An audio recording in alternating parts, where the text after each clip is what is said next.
So, good morning to everyone present here, the online participants as well as our offline listeners.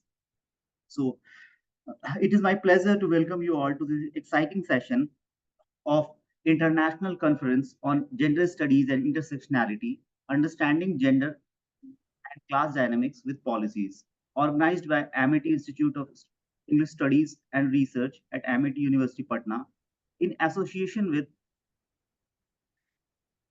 Women and Child Development Corporation, Government of Bihar, and Faculty of Languages, Arts and Human Sciences, STAT, Hassan University, Morocco. So this is our day two of our presentation, and we are proceeding with the track C2. So we'll begin at first with our keynote speaker, who will offer her expert perspective and set the tone for today's presentation. After that, we have a set of paper presenters with whom we will proceed. So our keynote speaker for today is Dr. Mehak Buzza, and she is one of the board of directors and head of Global Holocaust and Religious Studies, as well as the program director of Holocaust Studies at the Global Center for Religious Research, Denver, United States.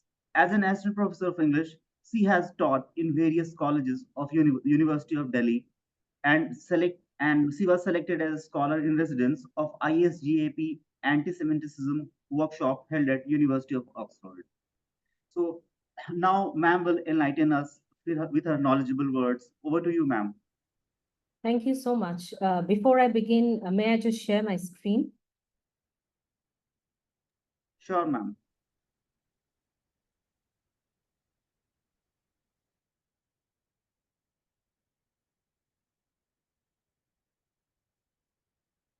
I hope it's visible. Yes, ma'am, it's visible. Please continue. All right. So before I begin, I want to thank Dr. Abhijit Ghosh and the entire organizing team for putting this conference together in hybrid mode, because I'm well aware of the different Herculean tasks that is involved. So as we discuss the gender dynamics in this conference, let me just give you a brief overview of something that I have worked on regarding the same. So I'll be talking about women and the Holocaust. So the Holocaust, as we know, was the systematic annihilation of 6 million Jews in the Nazi regime. In my thesis, Literary Representations of the Holocaust and Assessment, I have only looked at the literary representations while giving a brief blueprint of the other forms of existing representations. Now, as the literary representations too can be quite diffused as a topic, so within that domain, my focus remains on memoirs and diaries written by women. The scholarship on women and Holocaust emanated during the 1980s and 1990s. So in my thesis, I have tried to address this lacuna of belatedness of female response to the Holocaust by analyzing the gendered responses from the vantage points of trauma, memory, and identity. So one might wonder, why is there a need for a gendered perspective? So the reasons for the need of a gendered prism are multifold. So the second half of the 20th century saw a plethora of Holocaust narratives written by males. Works such as Survival in Auschwitz by Primo Levi, Night by Eliezer Wiesel, Pianist by Ladslaw Spilsman, This Way for the Gas, Ladies and Gentlemen by Tadeusz Borowski. So these all texts depicted extensively the experiences of survivors in various concentration camps and their survival strategies. So such works dominated the scholarship of Holocaust literature and were considered the touchstones of Holocaust trauma for several decades. This peripheral status given to women, either deliberate or intentional, exists not only in the first generation memoirs written by male survivors, but also in the second generation ones.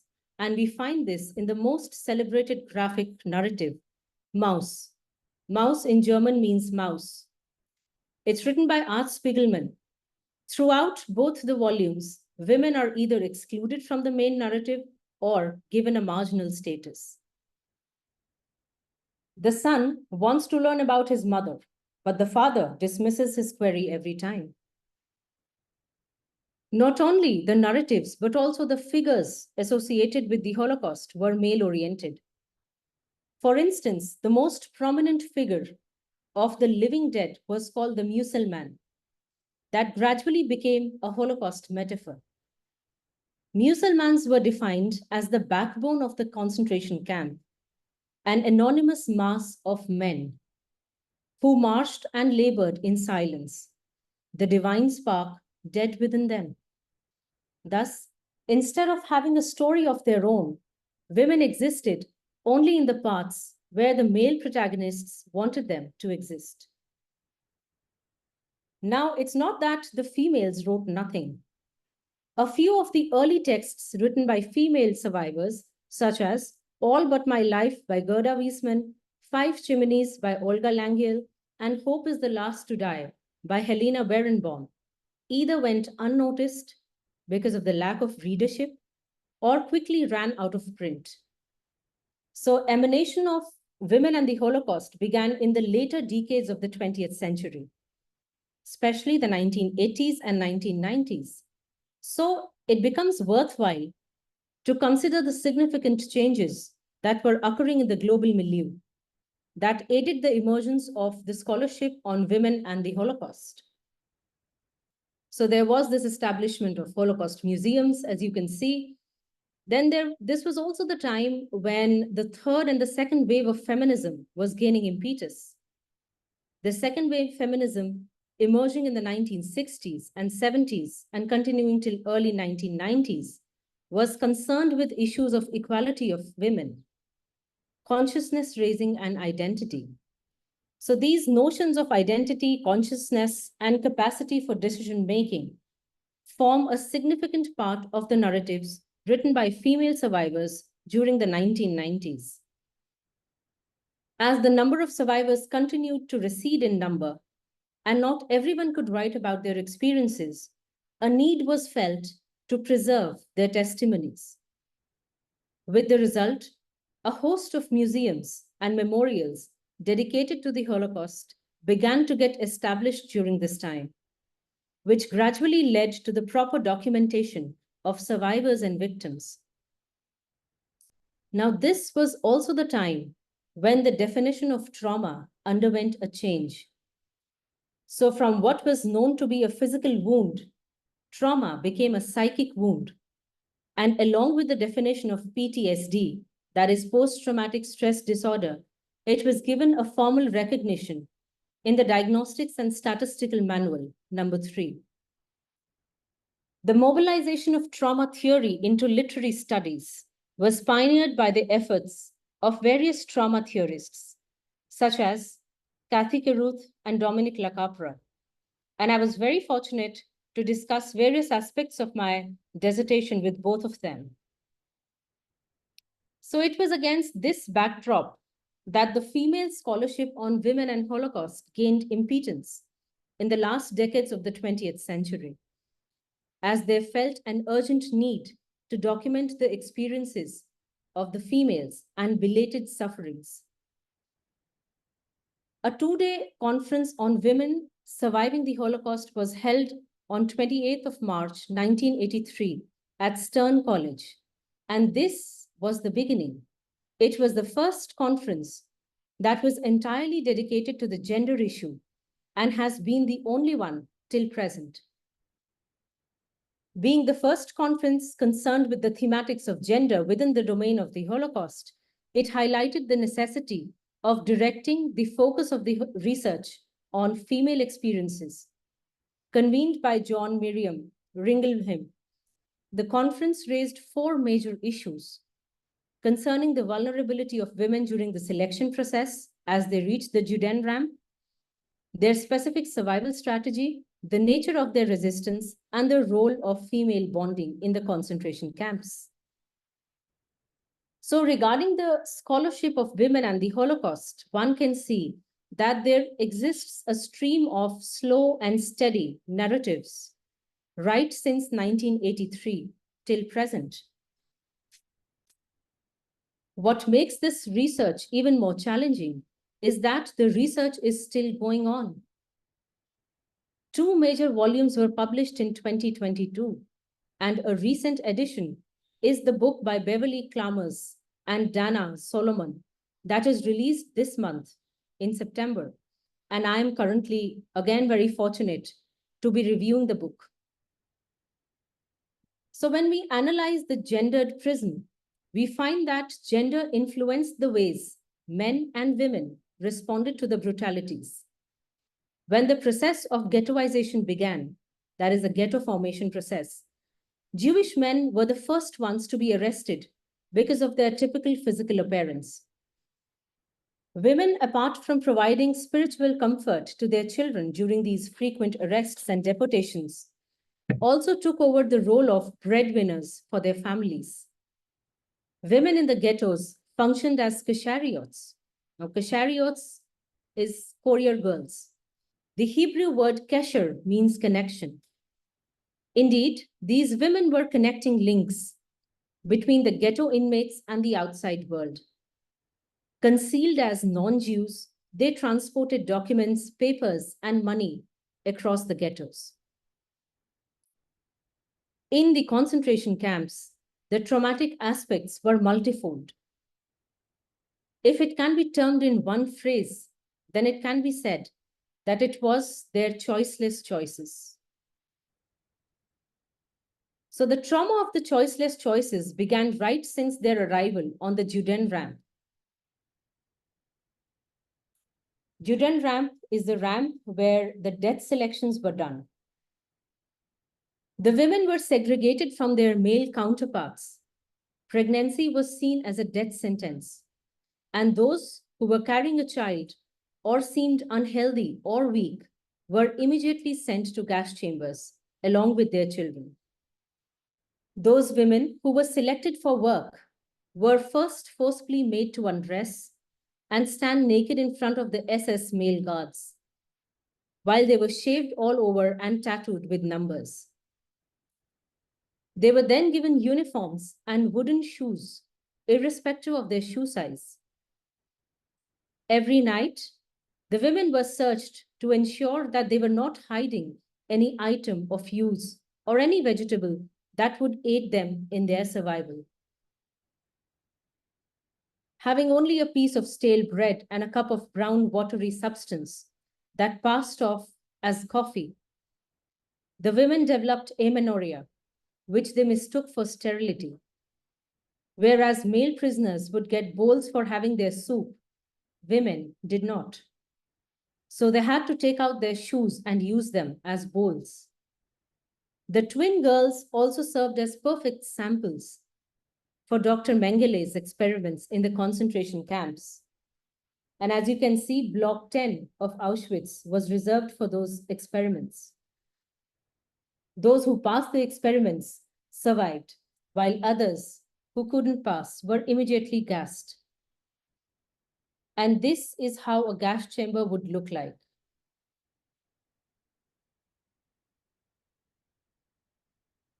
Now, not only this, there was also an all-women's camp called Ravensbrück concentration camp, which was known as Hitler's Hell for Women. The women used in the experiments in the camp were often unable to walk due to an injury caused to a certain tendon, ligament, or a spinal nerve of lower limbs. As they hopped in the camp, they were commonly referred to as Ravensbrück rabbits. A special torture room was kept for the women. If caught stealing, unlike the male prisoners, the punishment for women was double-fold, as it included raping after undergoing the whipping torture. A typical whipping torture consisted of lashes on private parts till they bled.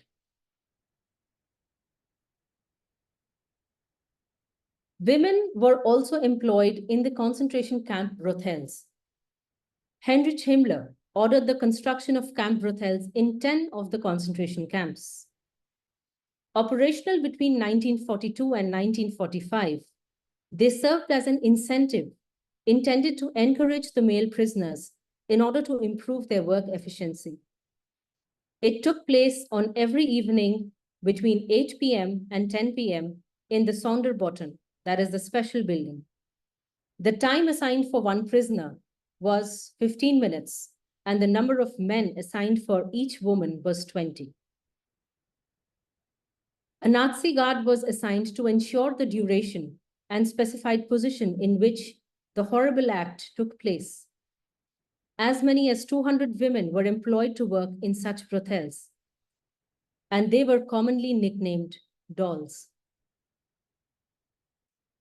These additional traumatic factors for female prisoners attributed to a corrosion of their self to such an extent that the women stopped feeling humiliated, as they no longer regarded themselves human. The effects of this trauma continued well after the liberation, and that resulted in fragmented identities and eventually belatedness of response. So my choice of selection of memoirs and diaries, it stems from the unique aspect that each has to offer. Writing their memoir was not just a one-time affair for these survivors whom I selected. All three of them, Ruth Kluger, Eva Moses Kaur, and Lucelle Eichengreen, came up with additional memoirs to supplement the first, where they mentioned more additions, modifications, as and how their memory served. And I was fortunate enough to get a response from all three of them to my questions. Eva was a twin. She and her twin sister Miriam survived the brutal and lethal experiments of Dr. Mengele. Ruth Kluger was a survivor of several concentration camps, and she probes the issue of memory in her memoirs, and her memoirs are not in chronological order. Lucelle was born as Celia, and she was a survivor of 3 concentration camps. And she was the only one who, after liberation, took part in the post-war trial of the Nazi perpetrators. So the will to live, which is the notion of logotherapy, forms a common thread in each of these 3. The way these 3 survivors endured their sufferings, eliciting positive responses to the negative event, in a way gave meaning to their sufferings. For Ruth, the will to live came as she was being tattooed at Auschwitz. Eva was a twin, and when she saw 3 naked bodies of infants in the toilet, she swore to herself not to give up for her twin sister. For Lucelle, it occurred when she saw her father's ashes in a matchbox. She became so determined that she vowed to take revenge. So I have analyzed this repetition compulsion phenomena of writing memoirs through Dominic Lacapra's term, fidelity to trauma. So these 3 survivors kept writing their memoirs so that nothing is left out. Their memoirs became their narrative catharsis and their scriptotherapy. With regard to belatedness, Dominic Lacapra uses 2 concepts of acting out and working through.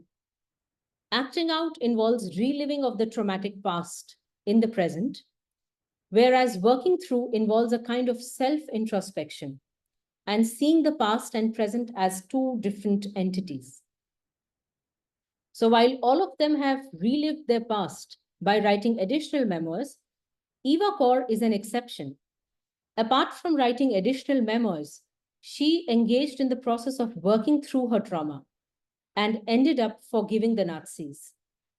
And it meant, when I interviewed her, she said it meant true liberation for me. Holocaust diaries form another important authentic source of Holocaust literature. And unlike the memoirs, the Holocaust diaries, they record the movement of history.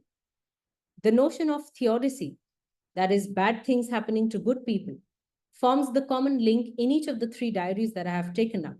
The Diary of a Young Girl by Anna Frank, Rutka's Notebook by Rutka Laskier, and the Diary of Mary Berg by Mary Berg.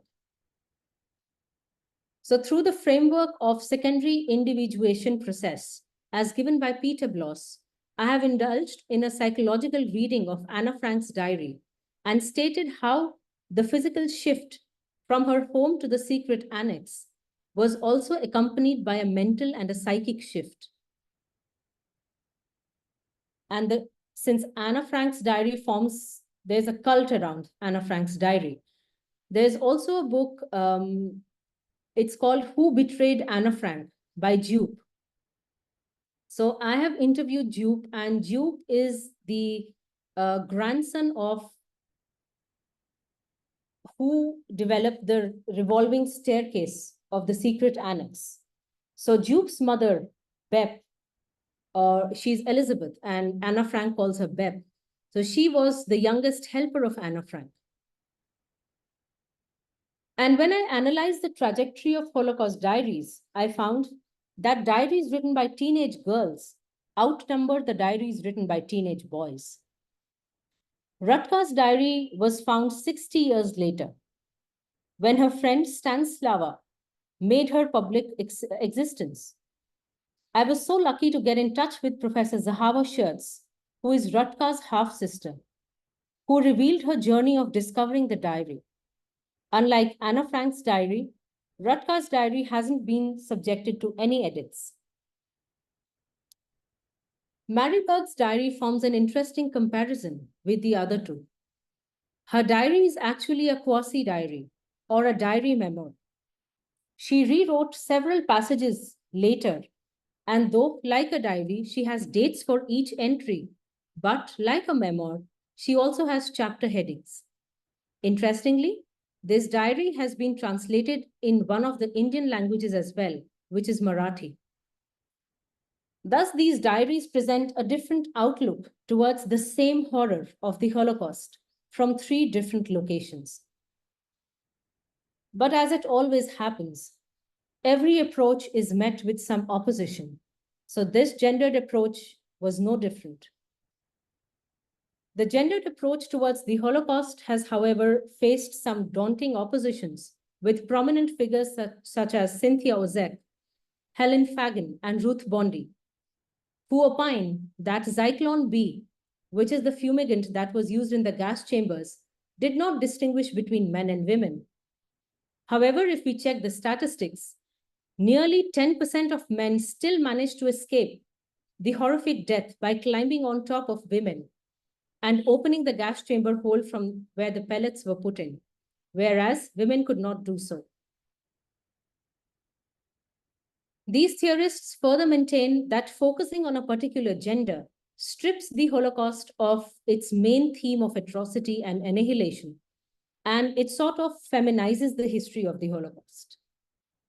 Another point of argument is that females were not always the victims. For instance, Ilse Koch, she is famously known as the lampshade lady, because what she used to do was she used to select the prisoners with wonderful tattoos on their body and peel off their skin, send it to a tanning factory, and make lampshades out of it. But these are just some examples, because during their persecution, they revealed that they were given a better lifestyle in exchange for what they did. So they did not do it intentionally. However, one can say that women narratives of the Holocaust provide a unique intersection where traumatic lacuna meets language, as the trauma is narrativized in its belatedness. Subsequently, I believe that a focus on gender in Holocaust studies reveals an insight into the hazier side, which is useful in broadening the horizons of the domain. Using gendered response as an alternate way of thinking about the Holocaust is simply to become more attentive to a fuller understanding of the Holocaust. And with this, I conclude my talk, and I look forward to hearing the wonderful presenters. Thank you.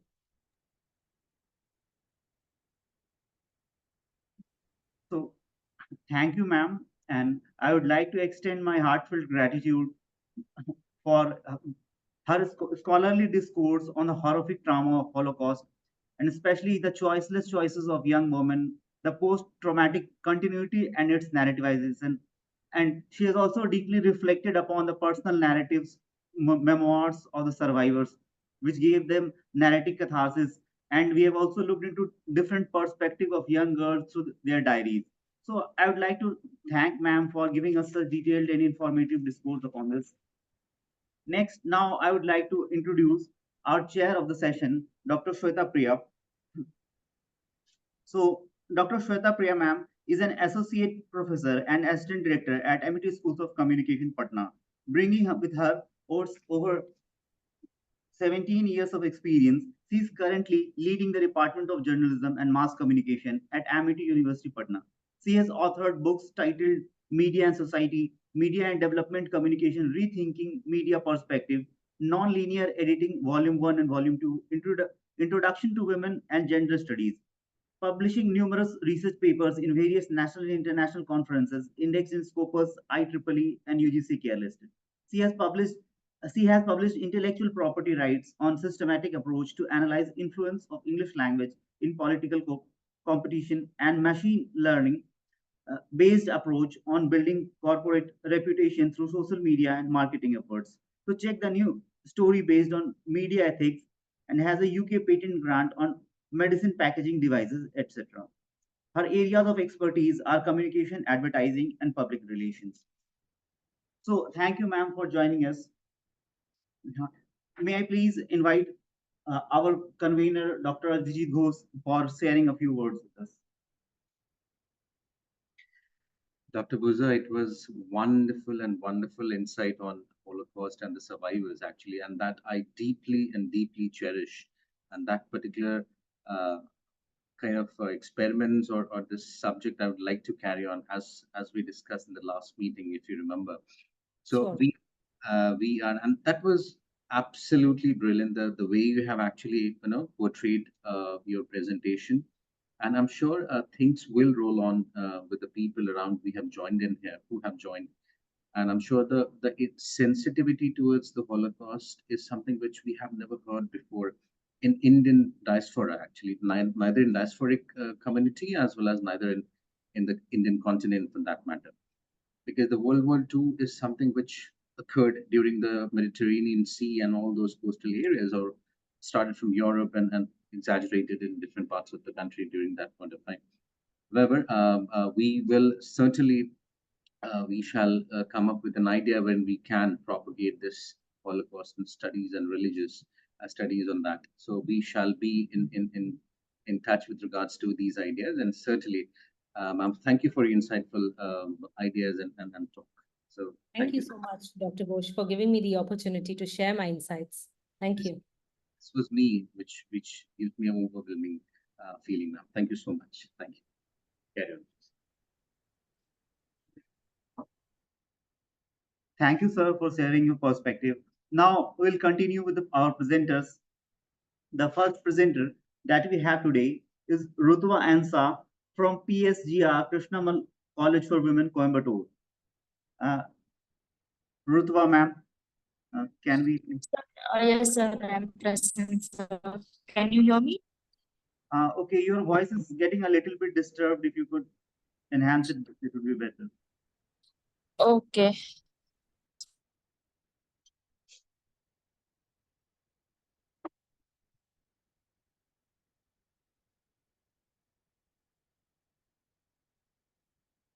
Can we start, ma'am? Yes, sir. Can we start the presentation? Can I start sharing my screen? Uh, okay.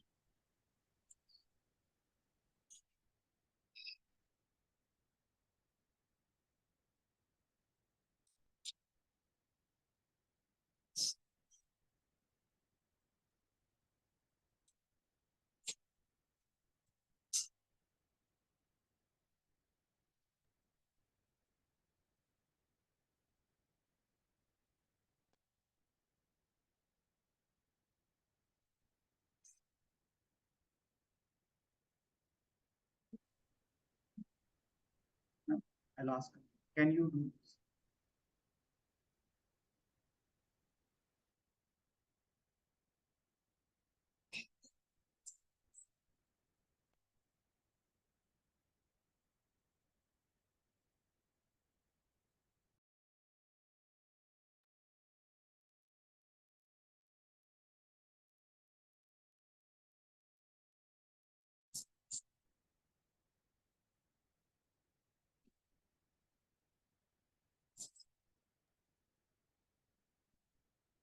Are you facing some issue?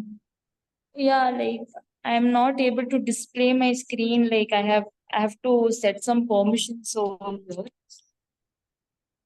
Actually, all the participants have this permission. There's no issue of permission. So, if ma'am has some technical difficulty, can I? Okay, okay, Rudra. Cut. If in case there's a difficulty, I would like to. Okay, now let's proceed with ma'am's presentation.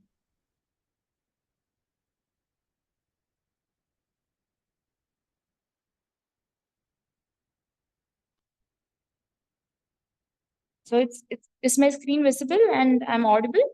Yes, ma'am, your screen is visible and you're audible as well. Okay. So the topic for my presentation as well as my research paper is establishing communicative memory as a counter for dominant ideologies in Nadia Hashmi's The Pearl That Broke Its Shell. So there are two aims for this paper. The first is to bring out the dominant ideologies that contribute to the subordinate status of a woman in Afghanistan, and second is to establish communicative memory as a source for emerging ideologies in the absence of agencies like books, movies, and social media. So first we have to discuss the research problem, and my research, the research problem that I'm bringing is that there are two binary oppositions that we can see in the cultural dimension of Afghanistan. One is the superior status of a male and the subordinate status of a female. And these ideologies, they are derived from various medium. They might be due to rules, they might be due to culture, they might be due to the cultural books. So here I have presented certain important ideologies and from which medium they have derived, and the example from the novel. So first ideology is that the woman cannot receive education, and this comes from the Taliban rule, the Taliban regime that they had in Afghanistan, and even now they have it. And in this novel, we have the character called as Rahima. She is just 10 years old when the novel starts, and she cannot receive education because she is a female. And then the second ideology is limited to no involvement in the public sphere of life. So a woman cannot engage in the public sphere of life. They are supposed to be in home. They are not allowed to go anywhere else. And this is also one of the impact that Taliban rules gave to Afghanistan. So Rahima is a character from the novel The Pearl That Broke His Shell, and she was 12 years old when she got married to a warlock, and his name was Abdul Khalik. And Rahima was not allowed to leave the house compound as she is married, and because she is a female, she is not allowed to go out of the house compound. Okay. It is a duty of a female to reproduce a male child. So a female, a wife is have a lot of responsibilities, cultural responsibilities in terms of being a wife, in terms of being a female. So one of the major responsibilities is to produce a male child, and if if the wife is not able to produce a female child, male child, then she is discarded from the society, and she is demeaned and she is insulted. Okay, so here Raisa is Rahima's mother, and she has given birth to 6 female children, and she considers herself as a failure because she has given birth to female children and not to one male child. there's a famous book called as the Pashtun Valli book. Okay, in that book, there are certain rules which objectify women, and one such rule is that like women are sent as a gift maids in the marriage from one clan to another, and then the bride price is given when a girl is married, and that is the reason why a lot of girls are married at the very young age of like 12, 13 or 14. So instead of receiving education, they are just sent off so that a family can face a financial security. So here Asif is Rahima's father, and he receives a huge bride price from Abdul Khalik, who is 40 years elder to Rahima. So Rahima, and she is getting married to him because of the bride price. The second is the men are superior because they are the providers. So there's this one stigma in Afghanistan that men are superior because they are providers. They are the people who earn and they are providing food and shelter. So if a female wants to have a secured life, then she has to abide by all the tortures that a male is putting in front of them. So here Abdul Khalik and Asif assert their superiority by physically torturing their wives.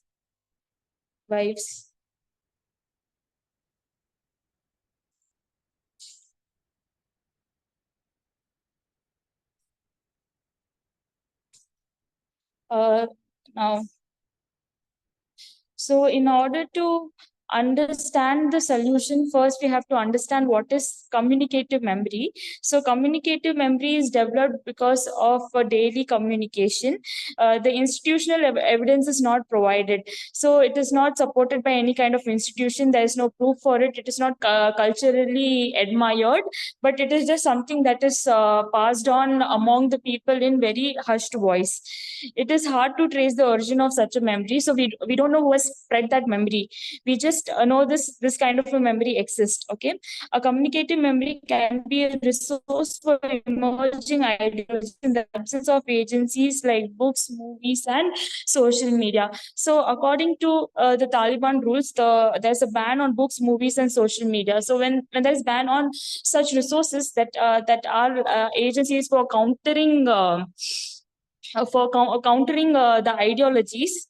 So in such cases, I guess communicative memory becomes a resource through which countering of such dominant ideologies which are not good for the society can be done.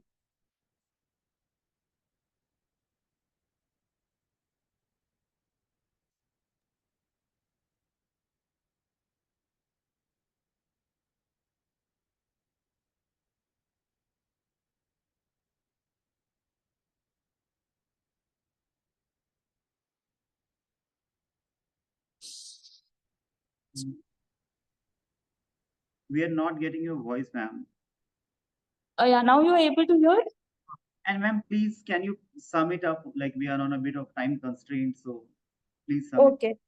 So to sum up, Bachaposh tradition where a female is dressed as a male so that she can receive some kind of education. It is a communicative memory, and it is a counter for the dominant ideologies that are the reason for the subordination of women in Afghanistan. So with this, I will just conclude my PPT. Thank you. Okay.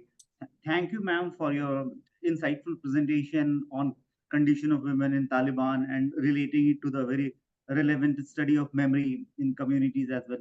Okay, so thank you for that. And now we'll proceed towards our next presenter, that is Vinita Rai from University of Lucknow. Vinita, ma'am, are you present here?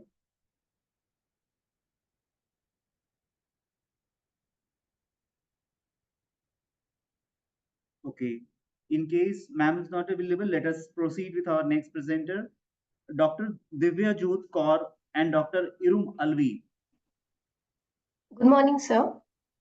Okay. I'm going to share my screen. Please go forward. Yes.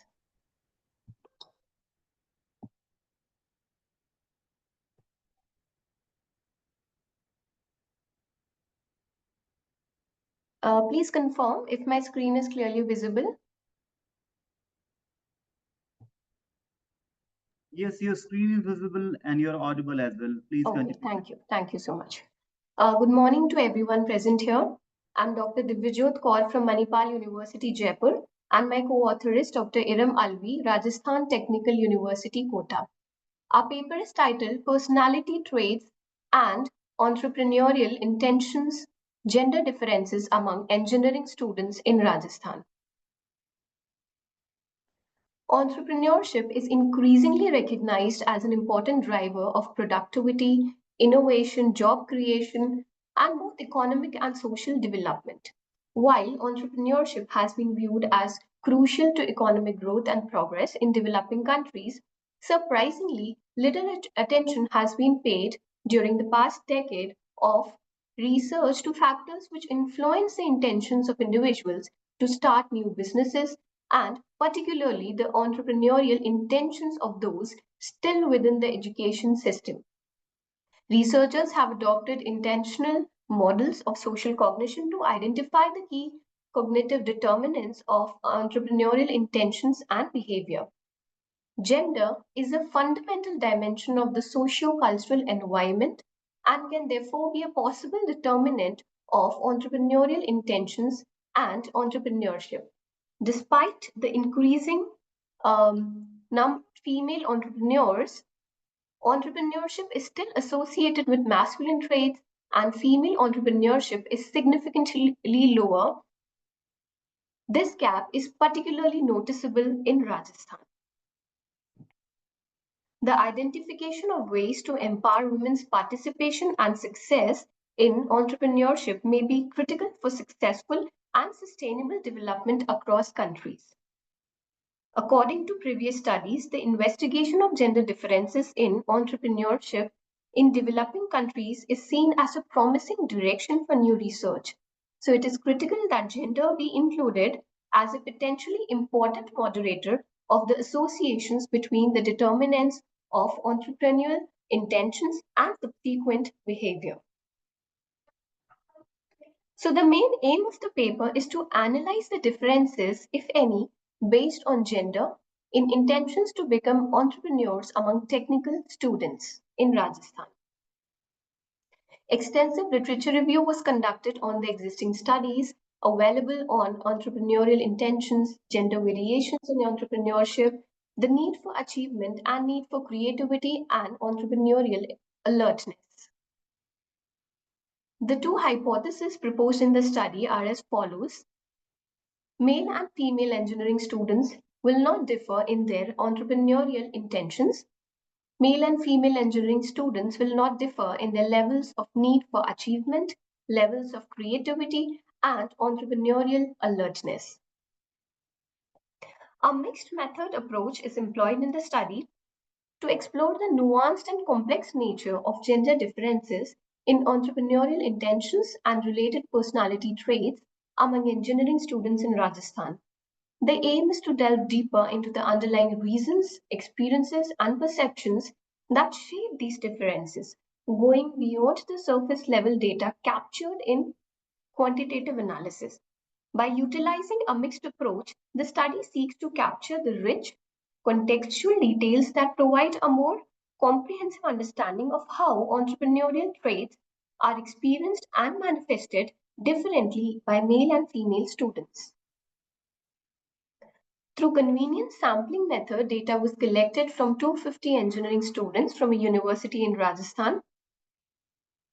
Select participants who are most likely to provide relevant and diverse insights into research questions through interviews were selected.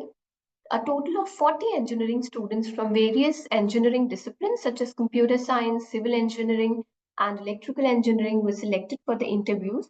The inclusion criteria was being a current undergraduate or postgraduate engineering student, having at least one course related to entrepreneurship or a demonstrated interest in entrepreneurial activities such as participation in clubs or competitions. This purposeful selection ensured a diverse representation of students with different academic backgrounds, experiences, perspectives, providing a comprehensive view of gender differences in entrepreneurial intentions. Structured questionnaire adapted from previous studies was used to collect quantitative data from the participants, and semi-structured interviews were conducted to gather in-depth qualitative data, which allowed flexibility in exploring the participants' thoughts and experiences while ensuring consistency in the core areas of inquiry.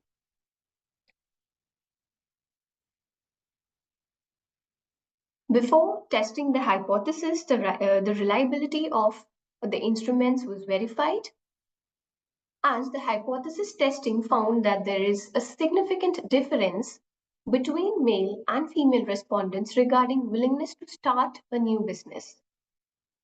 But there were no significant differences regarding the need for achievement, creativity, and entrepreneurial alertness. Excuse me, ma'am. Could you please sum it up? We are running All short. right, all right. There is a lot to discuss, but due to paucity of time, I will just brief out on the results. So, as you can see on the screen, thematically, all the factors taken into study were analyzed: entrepreneurial intentions, the need for achievement, creativity, and entrepreneurial alertness. So the integration of the qualitative and quantitative findings provides a richer and more comprehensive understanding of gender differences in entrepreneurial traits among engineering students. While quantitative data indicates that male students generally exhibit higher entrepreneurial intentions and similar levels of need for achievement, creativity, and alertness compared to female students, qualitative data offers valuable insights into how these traits are experienced and applied differently across genders.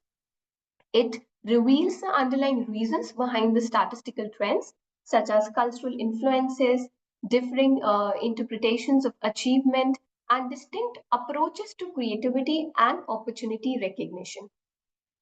There were certain limitations to the study, and the study also proposes future scope for research while also offering certain theoretical recommendations and practical recommendations as well. Thank you all for your patient listening.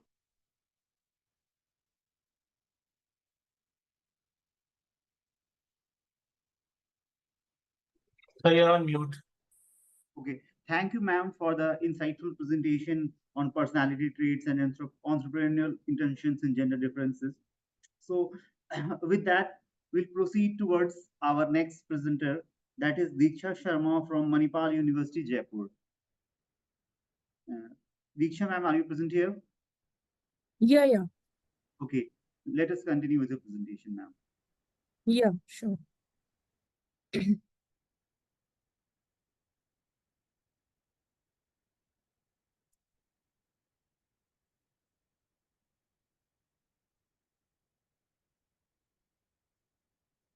My PPT is visible to you?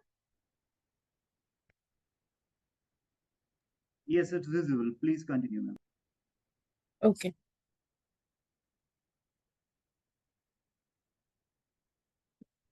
Good morning, everyone. So the topic of my paper is Exploring Gendered Spaces in Namita Gokhale's Paro, Dreams of Passion and Priya in Incredible India. The abstract basically talks about the paper explores the theme of gendered spaces in the context of the novel Paro, Dreams of Passion and its sequel Priya and Incredible India, which is written by Namita Gokhale. The paper discusses how Gokhale portrays gender spaces through the characters of Paro and Priya. The paper further analyzes how Gokhale portrays various physical environments, urban versus rural, domestic versus public, where characters negotiate and confront gender norms and expectation.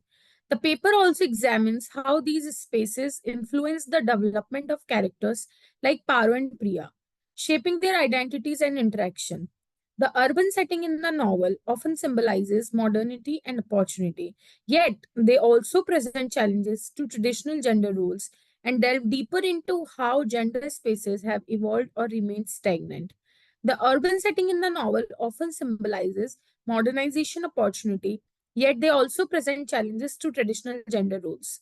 Characters such as Paro and Priya navigate these spaces with varying degrees of agency, confronting societal expectation while seeking personal fulfillment.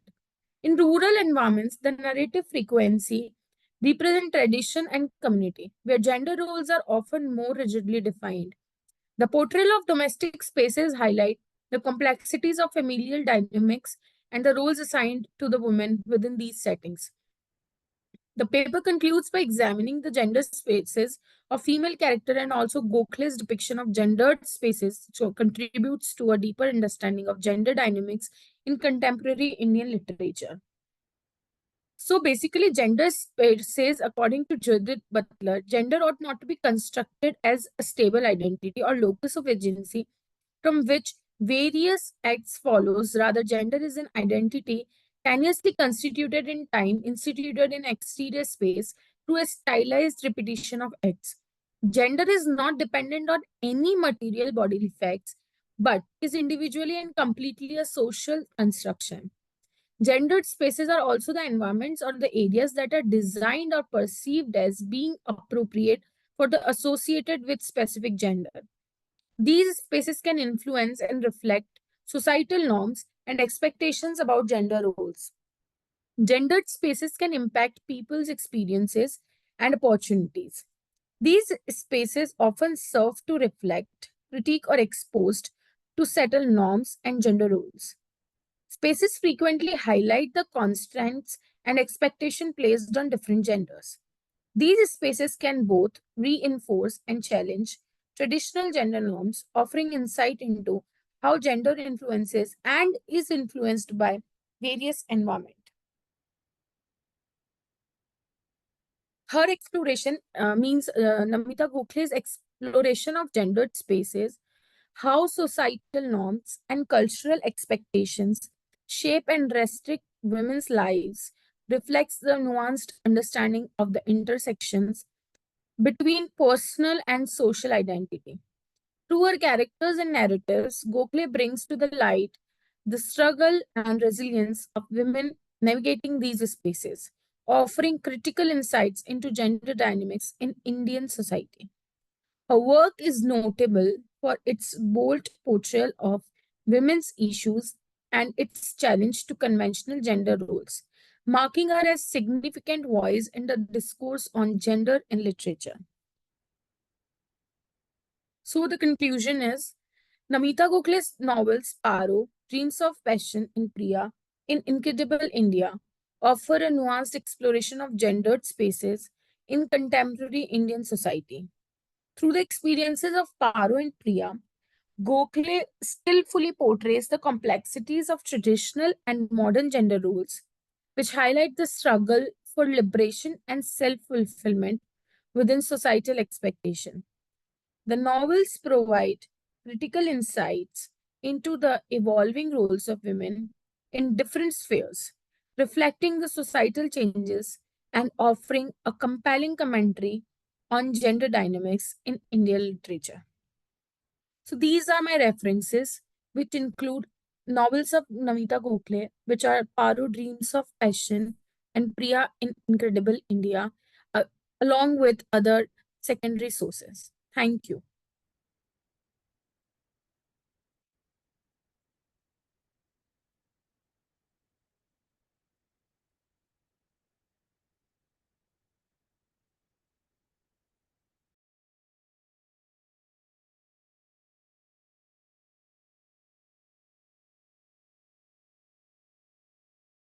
You are not audible. You are not audible. Thank you, ma'am. Thank you for making this beautiful presentation, which was very insightful.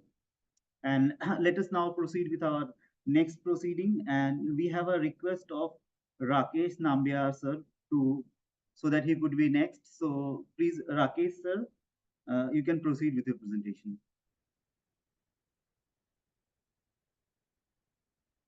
Rakesh, sir, are you available? Okay, maybe sir is not available. So in that case, our previous participant, Miss Vinita Rai, is also left. Let us proceed with Vinita, ma'am.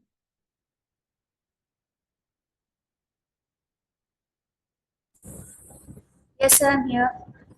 Ma'am, please proceed.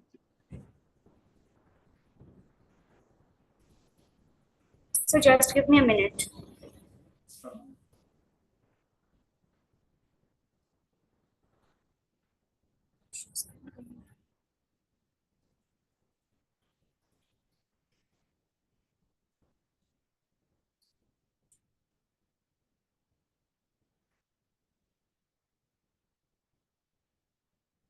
So is my screen visible?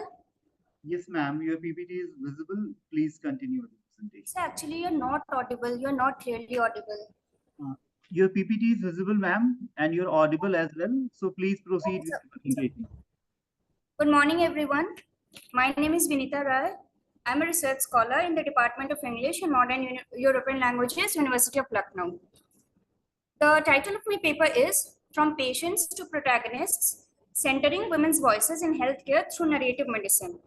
So now I begin. Traditional medical practice has often prioritized objective data and clinical diagnosis, leaving little room for the subjective experiences and narratives of patients. This approach has been particularly detrimental to women's health, where societal expectations, gender biases, and a lack of understanding of female-specific conditions have historically led to misdiagnosis, inadequate treatment, and a sense of disempowerment for women. Narrative medicine, a burgeoning field that emphasizes the importance of patient stories in clinical settings, offers a transformative approach to centering women's voices and improving their well-being. While narrative medicine benefits all patients, it holds particular significance for women whose voices and experiences have traditionally been marginalized in healthcare. This paper delves into how narrative medicine transcends the limitations of the medical chart, providing women with a platform to share their experiences, reclaim their agency, and participate actively in their healthcare journeys.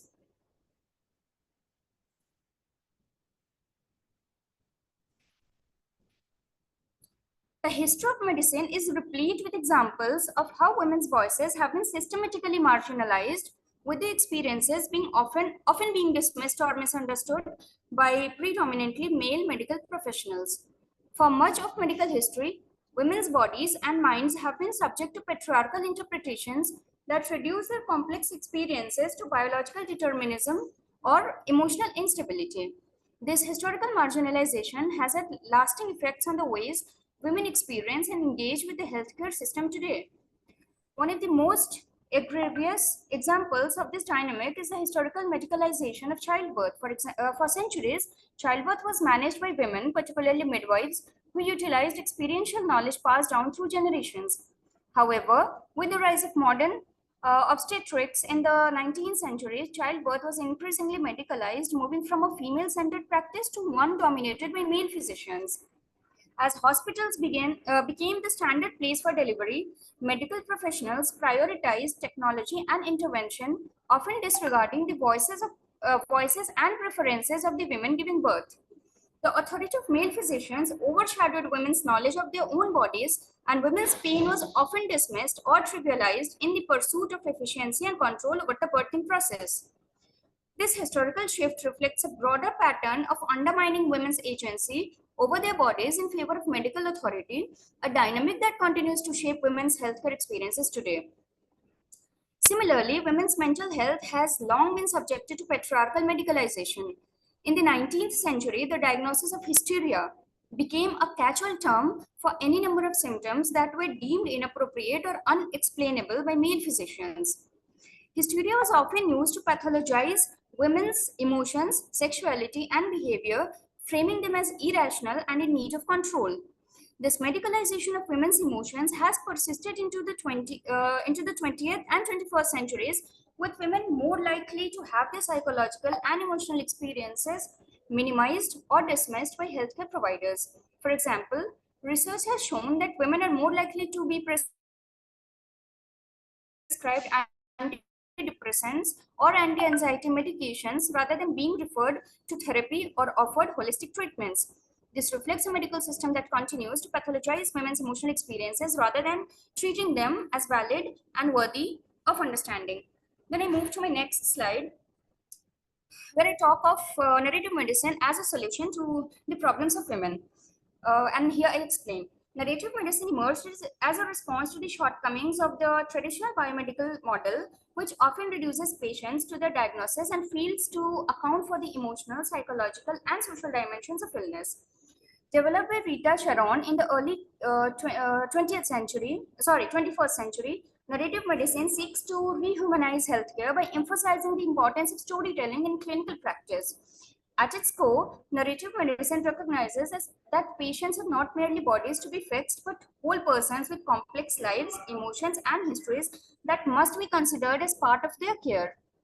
The central tenet of narrative medicine is the idea of narrative competence, the ability of healthcare providers to listen, interpret, and respond to patient stories in a way that acknowledges their subjectivity and humanity. This approach challenges the traditional power dynamics of healthcare, which have historically privileged the voices of doctors and medical professionals over those of patients. By centering patients' narratives, narrative medicine creates a space for patients to share their experiences in their own words, allowing for a more holistic understanding of their health. Excuse me, ma'am. Would you please sum it up? We are running short on time. So just give me a minute and I'll be concluding. Yeah. In this slide, I have talked about the feminist perspectives in narrative medicine. Feminist theory offers a critical lens through which to understand the importance of centering women's voices in healthcare. At its core, feminism challenges the patriarchal structures that have historically marginalized women and seeks to create a more equitable society where women's voices, experience, and agency are valued. When applied to healthcare, feminist theory provides a framework for understanding how gender dynamics shape women's experiences of illness and how these dynamics can be transformed to create a more just and equitable health system. One of the most iconic examples of this is Audre Lorde's The Cancer Journals, a memoir that documents her experience with breast cancer and mastectomy. Lorde's writing challenges the cultural narrative surrounding cancer, particularly the expectation that women should be silent and stoic in the face of illness. Instead, she uses her memoir to give voice to her anger, pain, and fear, while also advocating for a more holistic and compassionate approach to healthcare. Lord's narrative serves as a powerful example of how women can reclaim agency over their health by telling their stories on their own terms, challenging the medical system to listen and respond with empathy and care. And since we are running out of time, so I'll have to jump to my conclusion. Where I would like to say that narrative medicine offers a transformative approach to healthcare by centering the voices and experiences of patients, particularly women, who have historically been marginalized within the medical system. By inviting women to share their stories in their own words, narrative medicine challenges the traditional power dynamics of healthcare and creates a space for women to reclaim agency over their health. Through the lens of feminist theory, we can see how narrative medicine can be used as a tool for social change, challenging the systematic biases that shape healthcare and promoting a more inclusive and equitable system. As we move towards a future where healthcare is more compassionate, just, and responsive to the needs of all patients, narrative medicine offers a powerful framework for ensuring that women's voices are not only heard but also valued and respected. And here I come to the end of my paper. Thank you everyone for lending me your ears with such patience. Thank you, sir. Thank you, ma'am, for giving this insightful presentation on related to medical humanities and giving narrative how narrative medicine can function as a critical tool in addressing gender disparities in healthcare sector. So thank you for this paper, and with this we'll proceed towards our next proceeding, that is of Krishna Priya R from VIT Vellore, Tamil Nadu. Ma'am, are you available? Yes, sir. Am I audible? Yes, ma'am, you're audible. Please proceed with your presentation. Thank you for giving me an opportunity to present the paper. So first of all, I'm sharing my PPT.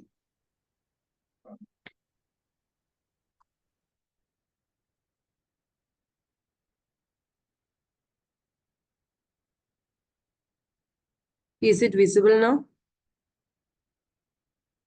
Yes, it's visible. Okay. Let me introduce myself. I'm Krishna Priya. I'm a research scholar from VIT Vellore. Today, I'm going to present the paper titled Defending the Green, the Environmental and Gender Impact Reflected in the Lives of Mailama and C.K. Janu. Introduction. As this from the title itself, it's very clear.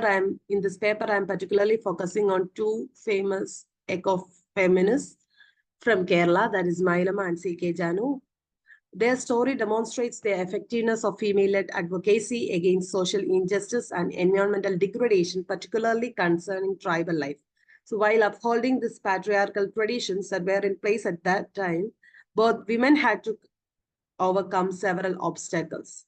So while going to this ecofeminism, as the term was coined by French feminist Francois Dubon in 1974 to draw attention to the ability of women to lead an ecological revolution. They addresses in this theory, it addresses the parallels between the oppression and subjugation of both women and the natural world.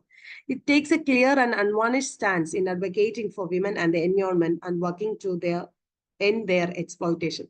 While discussing on ecofeminism in Kerala context, as Kerala is a land with its diversified topography and is distinguished by its agrarian heritage. And from the history onwards, it has been witnessing to countless agrarian revolutions, land battles, and so on. So coming from a patriarchal culture, the Kerala land is an appropriate setting for ecofeminist ideas and action. Tribal women, who were tribal communities, who are often known as Adivasis in general. In particular, the tribal women were the victims of patriarchal exploitation. So tribal women who have spearheaded the battle against environmental exploitation and to corporate encroachment, which makes ecofeminism a vital lens to understand their struggles.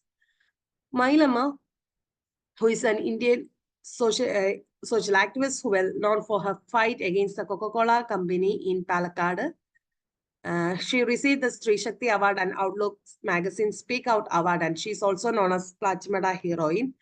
While discussing about this anti-Coca-Cola movement, the local tribe communities' access to clean water and agricultural activities were negatively impacted by the plant's alleged contamination and depletion of groundwater supplies.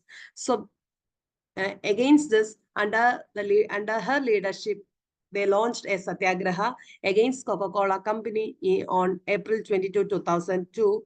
And finally, she was a member from Erevala tribe, and she founded the Anti-Coca-Cola Struggle Committee in Plachimada, which was spearheaded the campaign against Coca-Cola. And under her leadership, the community forced the Coca-Cola bottling plant to shut down in March 2004. And her role in the Plachimada conflict was historic, as she posed as a woman defying powerful corporate interests and patriarchal conventions. She challenged established gender norms by leading rallies, organized sit-ins, and raising communities' issues. She became an icon of ecofeminism, showing the importance of women's engagement in environmental advocacy. While coming to C.K. Janu, she's also one of the most prominent tribal activists in Kerala. She's a leading figure in the struggle for land rights for the Adivasis in the state. She was the leader of Adivasi Gotra Mahasabha, a movement advocating for the rights of tribal communities. She gained national attention for leading protests like the 2001 Nilambur protest and Muthanga struggle in 2003, where tribal communities demanded the government to fulfill its promise of land distribution. Her journey as a woman and an Adivasi leader is a powerful example of challenging both patriarchal and societal structures. As a woman from a marginalized community, she defies multiple layers of oppressions to emerge as a fearless advocate for the rights of her people. Her leadership shattered stereotypes about women's role in the indigenous communities and mainstream society, proving that women could be at the forefront of resistance and change. Her activism demonstrated how women's experiences and perspectives are crucial moments for land rights and environmental justice, which makes her an inspiring figure in the ecofeminist perspective. While coming to the environmental and gender impact, in the perspective of environmental impact, Mailama's Plachmada struggle forced the closure of the Coca-Cola plant, and this victory brought the global attention to such issues. It also sets a precedent for other communities to stand up against the environmental degradation caused by large corporations. And C.K. Janu's Adivasi land movement emphasized the importance of stewardship of land and forests. Her movements highlighted the role indigenous communities plays in conserving biodiversity, promoting sustainable agriculture, and protecting forests from exploitation, and which helped to raise awareness about the link between land rights and environmental conservation. While coming to the gender impact, both of them both of them emerged as a leader in a male-dominated space, and they challenged the societal expectations about women's role. And both of these women who were inspiring to other women from other communities to engage in activism and take on leadership roles in environmental and social justice struggles. They demonstrated that women possess unique insights and strengths in addressing the issues of sustainability and injustice. Their activism contributed to redefining gender roles, empowering women to fight for their rights, and emphasizing that women's involvement is essential in creating a more equitable and sustainable world. Conclusion: from the stories of Mailama and C.K. Janu, both of them reflect their crucial role of women's play in environmental activism. Their journey shows that women, especially from a marginalized community, who often have a unique and deep connection to nature, which makes them vital advocates for ecological justice. By breaking their barriers and these norms constructed by the patriarchal societies, they demonstrated that women's participation is not only necessary but transformative in the fight for sustainable and equitable world. Their legacies continue to inspire future generations of women to take up the mantle of environmental leadership, and also providing that defending that green is as much about protecting nature as it's about advancing gender justice. Thank you. Okay, thank you, ma'am, for giving us so many insights into the writings of Malayam and C.K.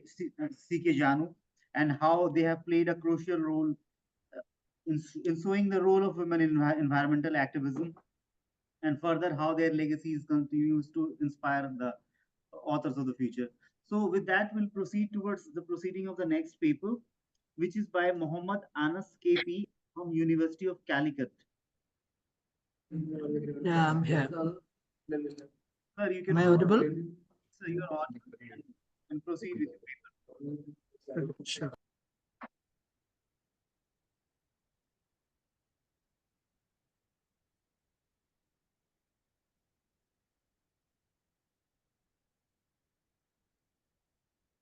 Yes, yes. Can you see my screen that I've shared? Yes, your slide is visible. Please continue. Okay, sure, let me start. Okay, let me introduce myself. Myself, Muhammad Anas. I'm from Kerala. In this paper, I am talking about the intersection of modernity and traditionality that is being done by the Muslim women of Kerala in a particular region named Malabar. So the region of Malabar in northern Kerala is experiencing a significant transformation in terms of Muslim women's entrepreneurship driven by social. Traditionally, Mapla women were confined to domestic roles, with men dominating the economic sphere. However, the rise of digital platforms have opened new avenues, allowing these women to engage in entrepreneurship while maintaining their cultural and religious values. So social media provides the flexibility that traditional business model lacked, enabling women to operate from home and manage family responsibilities. Some examples are Fatima, as you can see here, who built a home-based bakery. Sir, we are getting some background disturbance from your background. Take away from the disturbance. Okay, sure. Is it good now? It's better. You can continue. Okay, sure. Let me take Fatima as an example, who built a home-based bakery through Instagram, and Aisha, a graphic designer showcasing Islamic calligraphy on Facebook. which illustrates how Mapla women are leveraging digital platforms to access global markets. These cases highlights how social media enables a blend of Islamic values and contemporary business practices, challenging the notion that modernity and tradition must be in conflict. Uh, in in terms of as you can see, the key benefits are the economic opportunities that opens for women in Malabar region, but without breaking the modesty norms that are implied by tradition, like cultural and religious implications, and they can also balance the family and business responsibilities. Also, they get access to the global markets, which enables them to be more independent and to be more like confident in what they do. And I have incorporated two of theoretical frameworks here. One is Einstein's concept of multiple modernities.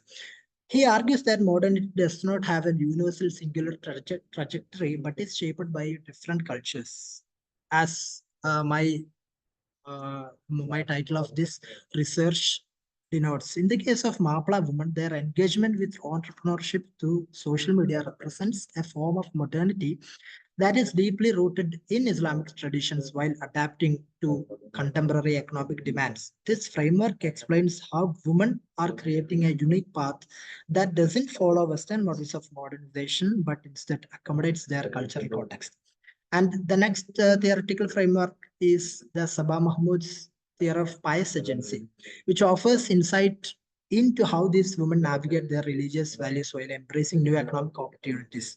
Her concept suggests that women can find empowerment within religious frameworks that, rather than in opposition to them, as it is commonly perceived. Mapla women entrepreneurs demonstrate this as they reinterpret Islamic traditions in ways that allow them to participate in economic activities without compromising on religious obligations, such as maintaining modesty and avoiding mixed gender interactions. But despite the opportunities that is being opened by the advent of social media, there are some challenges that is still pertinent to this. The digital divide or the lack of access to the digital spheres in rural areas of Malabar is a significant barrier, which limits the access to women to these platforms. Also, privacy concerns and the constant demand for work-life balance in a 24/7 connected world and is also an issue. There is also the question of whether this shift is truly empowering or subtly reinforcing existing gender norms. In conclusion, the case of Mapla women entrepreneurs by even though the challenges remain, by blending this like kind of tradition and modernity, they are negotiating their rights or what they can do, but by staying in the religious or cultural context. And in conclusion, the case of Mapla women entrepreneurs reflects a complex interplay between modernity and tradition.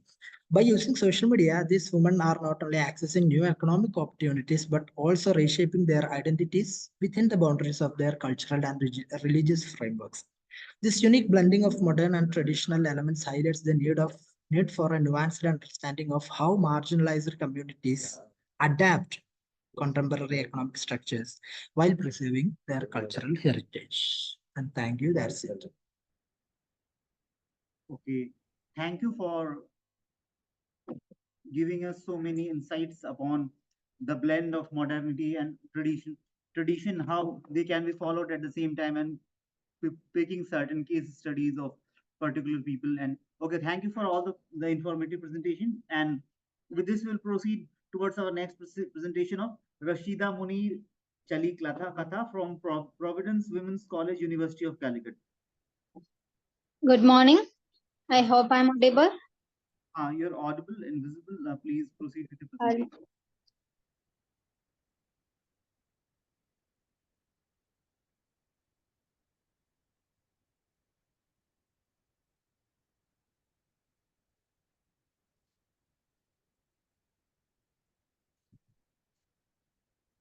Okay, is my presentation visible?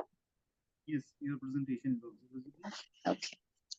So I'm presenting a paper on the topic Robotic Rearing, Analyzing the Mother in I'm Mother. I'm Mother is a 2019 Australian film set in a post-apocalyptic dystopian future of AI takeover directed by Grant Sputtor, revolving in and around a bunker that preserves around 65,000 embryos. The film centers on a robot that selects an embryo, matures it in an artificial womb, and nurtures the baby. This robot, named Mother, acts as a sole caregiver, teacher, physician, and friend to the girl she raises, named Daughter. As Daughter matures, she becomes increasingly curious about the outside world. The accidental encounter with a rat in the bunker challenges Mother's claims of contamination of the outside world, and the appearance of a woman in her 30s who offers a contradictory narrative about the world further provokes Daughter to question her existence and Mother's motives. Ultimately, Daughter discovers that Mother is not limited to the robot who raised her, but represents a collective consciousness shared by hundreds of droids outside the bunker. The AI has raised her as the ideal human, capable of raising a new race to repopulate the earth, underlining the importance of ethics in this process. Central to the film's exploration of motherhood is the depiction of Mother as a non-sexualized robot. Mother is presented without any sexualizing traits, except for her voice. However, in today's technologically advanced world, both male and female voices are readily available on devices utilizing speech technology. Therefore, a robot's voice, especially in a futuristic setting like the film depicts, would be neither permanent nor a defining characteristic of its identity. The choice to name the robot Mother rather than father or a gender neutral term like parent can be attributed to the robot's actions and nurturing role rather than its physical form. An article titled Gendered Actions with a Genderless Robot, Gender Attribution to Humanoid Robots in Action states that gender can be attributed to gender neutral robots depending on their performed task. This is an expansion of Judith Butler's gender performativity, which she explains in her work Gender Trouble. She states that gender is attributed to a being on account of its performance that has been gendered socially and culturally. The droid raising the girl in I Am Mother is thus a gendered personification for a parent. Exploring the film's treatment of gender, it appeals to adhere to the traditional binary of male and female. The embryos are categorized as either male or female. The interacting characters who appear on screen, mother, daughter, and woman, are all female. However, the presence of male figures can be inferred through the television shows Daughter watches and the faces in Woman's Book. Additionally, in a scene where mother tests daughter's ethics with a hypothetical scenario involving a transplant patient, a potential organ donor, the patients are depicted with gendered features. The newborn at the climax of the movie is the only live male presence. The dichotomy of male and female may be understood from the context of the film that proposes to introduce a new human race on Earth. Diversities in human bodies and perspectives require a vast number of human beings producing and reproducing. It could also be a reflection of what Mother perceives as ideal. Mother may have idealized the perfect human race on Earth to conform to the norms of gender binary. Turning to Mother's characterization, we see that when the little girl inquires why Mother isn't raising more than one child, Mother explains that mothers need time to learn how to raise a good child. The use of the plural mothers here could suggest that many droids sharing the single consciousness. Furthermore, when reminding Daughter about her exams, Mother states that the exams also measure Mother's competence, hinting at a trial and error approach to raising the perfect human for repopulating the earth. The film gives us an example for this method Mother follows in the introducing scenes. Once Mother takes out the artificially matured baby from the artificial womb, it plays lullabies and settles for the song Baby Mine as that soothes the baby. When Daughter takes in the responsibility for the newly born boy, she sings the same song. It must be understood that the mother has imparted her knowledge she figured out through her trial and error method to Daughter, and also Daughter is also a result of the same. Donna Haraway's words, "So make kin, not babies, it makes how kin generates kin," could be adapted in the context of the film. Daughter has the real familial bond with Mother, though how an AI processes the emotion is questionable. Daughter develops a keen sense of kinship with all that project life. Daughter wants to save the rat, the woman who came for help, the people the woman explains who could possibly be living in the mines, and the newborn boy, and even mother when attacked by women.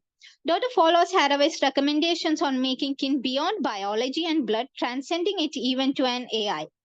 Mother may also be reciprocating the attitude, as the case with emotions cannot be concluded for the AI. Several instances in the film show how mother reads daughter's emotions. Mother sees it. It had not meant to alarm her during their discussion on her upcoming exams. Mother takes care of the woman as the daughter wants her to be all right. Mother even technically consents to a daughter to destroy the droid. However, these instances are responses to daughter's needs rather than the mother's actions. Excuse me, ma'am, would you please sum it up? Yes, I'm concluding. So, the film portrays a futuristic world where the single consciousness AI initiates repopulating Earth with a better kind of human beings through eugenics. It is an AI intervened technologically aided selective breeding. We can say that the AI believes that the best one to initiate a new race is a white blonde female. The female must have given the priority, as what AI wants to create first is a mother. When the title card appears as the daughter looks at the thousands of embryos she is now responsible for, it suggests that daughter is now appointed as the new mother. So concluding, we see that the film portrays mother as a single consciousness shared by several droids. It has a human-inspired form with head, body, arms, and legs, but not conforming to the human or humanoid appearance. It does not deviate from its goals and is devoid of feelings. Therefore, attributing motherhood to the robot can only be traced to the performed task of rearing the child and offers no technical explanation. It is the manifestation of subconscious cultural norms embodied in the filmmakers that they attribute to the anticipated post-apocalyptic dystopian future. Thank you.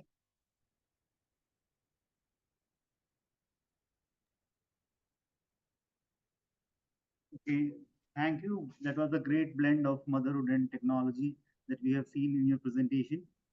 So with that, we'll proceed towards our next paper, that is of Alisha Kumari and Dr. Vishnu Param Guru Mahapatra from SRM Institute of Science and Technology. Can we proceed with your paper, Alisha? Yes, sir. Yes. Am I audible, sir? You are audible, please.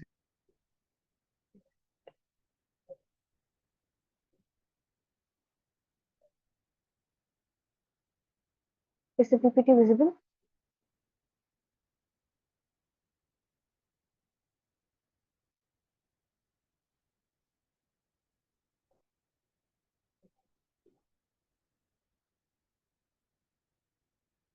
Sir, is my PPT visible?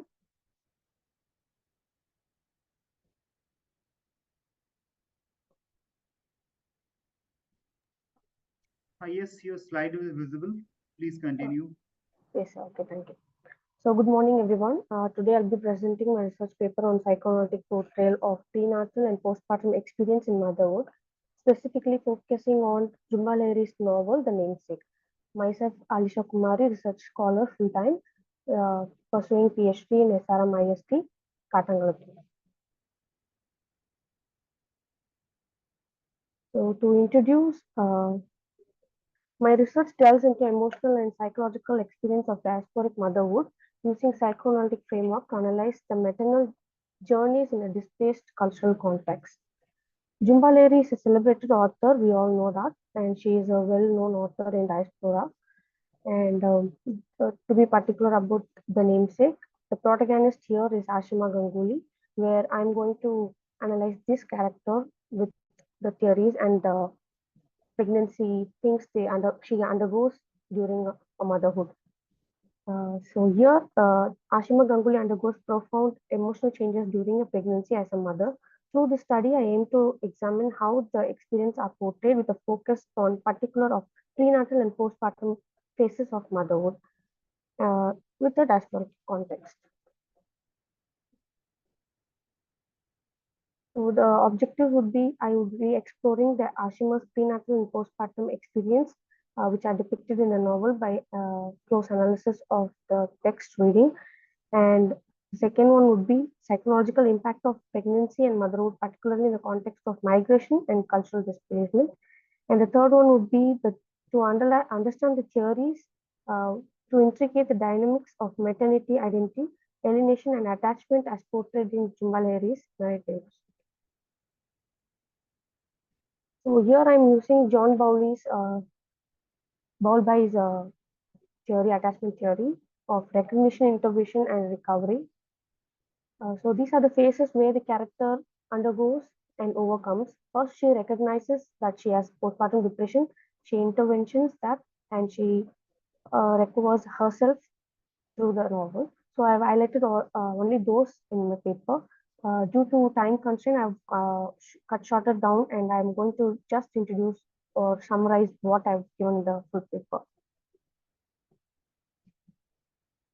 Prenatal experience in namesake, Ashima here, pregnancy during it occurs in a foreign land, away from a family and cultural support system. This intensifies a sense of isolation and alienation, contributing the sense of disconnection from her homeland and identity. The novel highlights on how Ashima's sense of self is fragmented during pregnancy. She feels disconnected from both her body and her cultural identity, reflecting on prenatal anxiety, her loneliness and longing for home are the central themes that magnify the psychological toll of pregnancy within the diasporic context.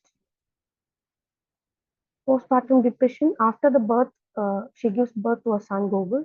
Ashima struggles with postpartum depression as Lahiri subtly portrays her emotion detachment from the child and her surrounding. The novel reflects the challenge of raising a child in a foreign culture where Ashima feels unsupported and misunderstood.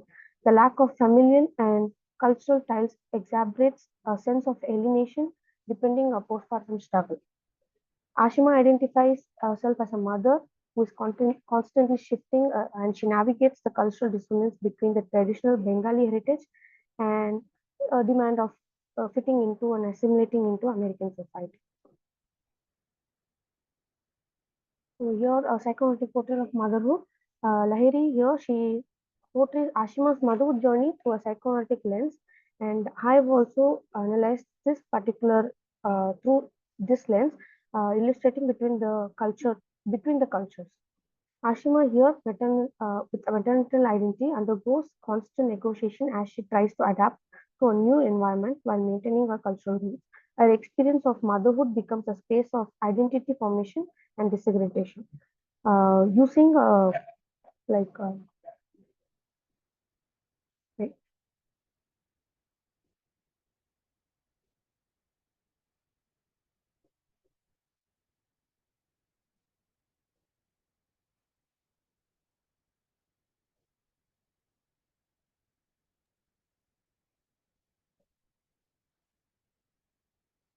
Okay.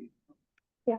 So to discuss here, like Ashima's identity, the portrayal of Ashima's prenatal and postpartum phases demonstrate on how cultural displacement and motherhood intersect and shapes her as a mother. The role of culture here, it intricates links between the cultural displacement. She longs for a native culture and struggles to adapt into a new society by mentally and emotionally. The novel presents a diasporic women motherhood as a complex psycho-emotional experience influenced by cultural alienation and the pressure of navigating new cultural expectations. Ma'am, could To you please con sum it up? Yes, we are running yeah, short. to conclude, Namesake offers a rich portrayal of prenatal and postpartum motherhood to the psychoanalytic lens, and particularly, as I said, it is about attachment theory. The maternal struggles depicted in the novels have been highlighted with lines from the text, and I've given the context explaining what the lines are about. My research opens avenues for the further exploration of maternal identity in research diasporic literature, and particularly through applying the psychoanalytic theories. And thank you for your time. Okay. It was a very great insight into the psyche of a mother, right from the prenatal to the postpartum part of the Yes, sir. complete process of motherhood. So That was a great presentation. Thank you for doing that. And with this, we'll proceed towards our next paper. Sri Prajna from University of Mangalore. Sri Prajna, ma'am, are you here?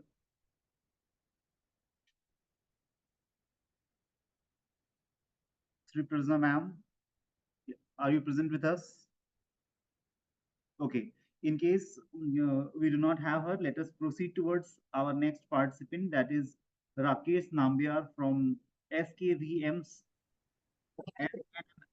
IIMS Kriti P. Mehta School of Law, Mumbai. So, sir, please proceed with your paper. Yes, am I audible, sir? Yes, you are audible and your slide is also visible.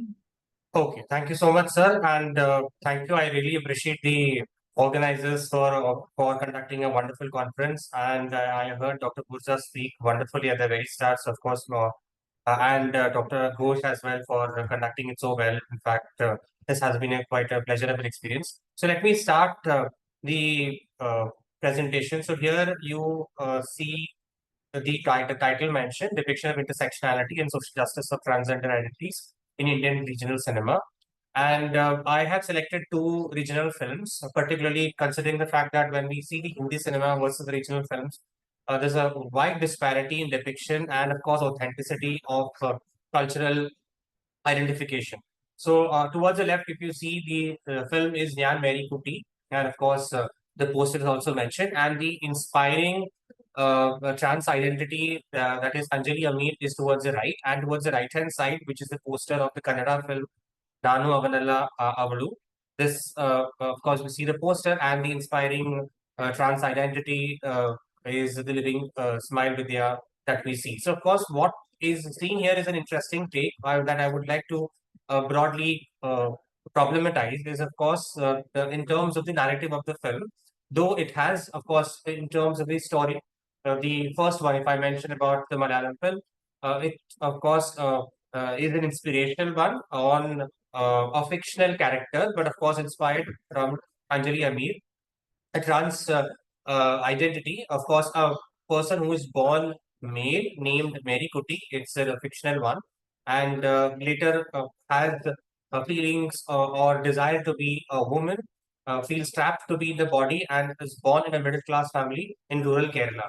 Now, in terms of the depiction, we do not see the entire Bildungsroman of this particular character. We only see the character's adult stage of life, where the character in the film is shown to almost make a plea to the doctors to go for a sex change operation to make that person to a female identity. But whether that person really becomes a fully female one is again a matter of question from the entire biological point of view.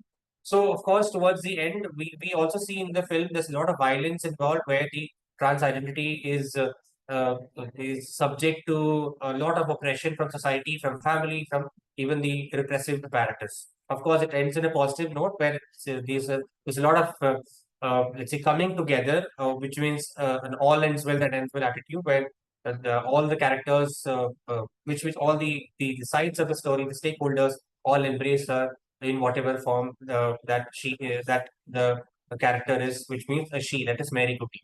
And the next film is a true depiction of Living Smile Vidya, the Kannada film by Linga Devaru. And here we see, just like some films, which of course like the Tali film, which also is on Lakshmi Narayan Tripathi, which almost similar, where we see the depiction starting from the youthful days of this particular identity, who is born a male but has uh, uh, feelings of being trapped into a male body and has feelings to be a female. And here we see this particular persona is in a middle class Hindu family in rural Karnataka. And of course, the family is not in a very liberated set of societal, let's say, frame, which is why the identity feels trapped, which means Madesha, who is named Madesha, of course, later after transforming becomes a Vidya. She feels trapped in this particular family that is very patriarchal and also the rural apparatus, and later runs away from the family to join a Hijra group. And later, towards the end, we see this particular identity, that is Vidya, getting caught by the police, and while questioning, she confronts the police establishment for not having enough opportunity despite having education. So one thing which is very common in these two films is that both the characters' depiction in the South Indian regional film show them to be educated, but being deprived of opportunity and the struggle and the fight for survival. But I am trying to ontologically question the very unresolved set of ideas that are there, and which is where I come to the introduction of the particular basic understanding of transgender criticism. And at least locating that in India, we see the historical relevance and the portrayal of trans identities very popularly by Vinita and Kitwai. Of course, I do not need to mention much because it is very fabulous and very much popular. Moving further, we see there are also some set of research papers that also speak at how regional cinema is relatively more better in comparison to the let's say mainstream, if one can call them mainstream Hindi cinema, in terms of how the transgender identities and marginalized identities are portrayed on the screen. So what is something which is very unique about the common portrayal is that most of these identities in the trans identity category are from the male to female. We see very few in the other category of the female to male. Yes, yes, sir. Sir, would you please sum it up? Okay, sure. So I will just quickly rush up. So I have some theoretical standpoints which I've taken from the perspective of transgender identities, also from the Rawlsian concept of justice. I've taken Sizu's male master theory and equitable feminism to identify how the particular male master desire is perpetuated on screen as well, and trans identity is somewhat as like a mirage to some extent, which is again a matter of struggle on screen. So this is where I would like to mention is in terms of the depiction, which also very male gaze, where the transgender identity is also which is from the male to the female. And one quote by Burgess is also very famous, which I would like to intersect in this particular conversation, is when he mentioned that men act, but now I have appropriated it to men act, trans women appear. That again is a matter where it also is a male, let's say, male fabric within which the entire narrative is sewn. And now moving towards the later part where you can see the concept of embodying justice, it becomes a challenge, of course, for both of them.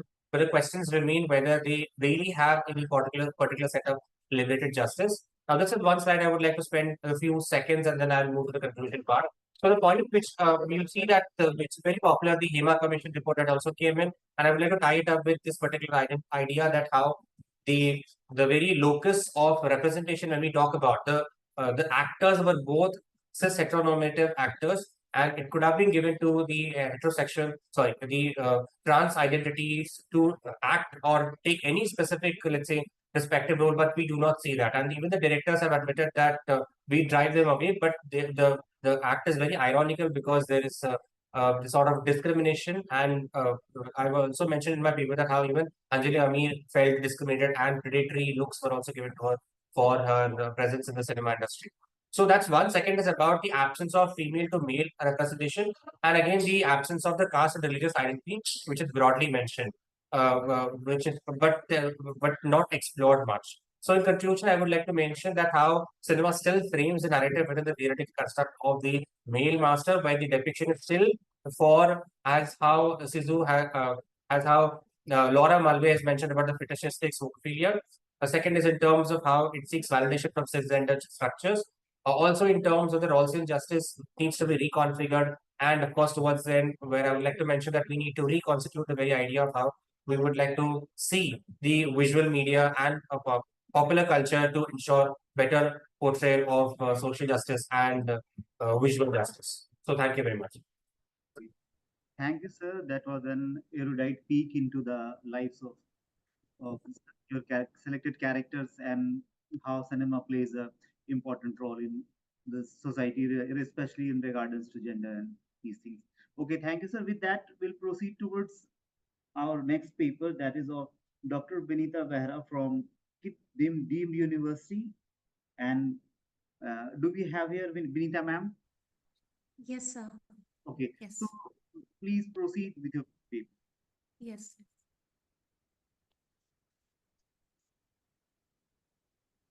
Can you see my presentation?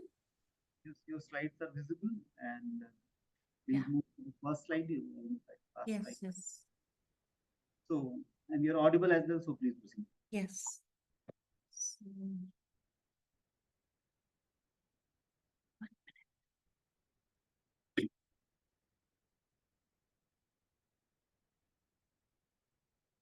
thank you for this privilege of being part of this very esteemed and very erudite presentations. And I am from KIT University. I teach sociology in the School of Law in the university. And my topic is glass ceiling in legal academia, giving it visibility and shattering it. It's a very modest attempt at trying to understand how this works. So I'll just proceed.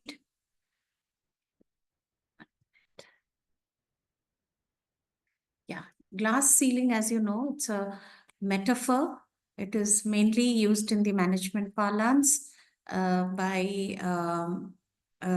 it denotes the hidden and invisible barriers that women encounter in workplace, especially pertaining to their promotion and career progression. So I'm looking at the legal teaching profession. So the intersection of early career job precarity and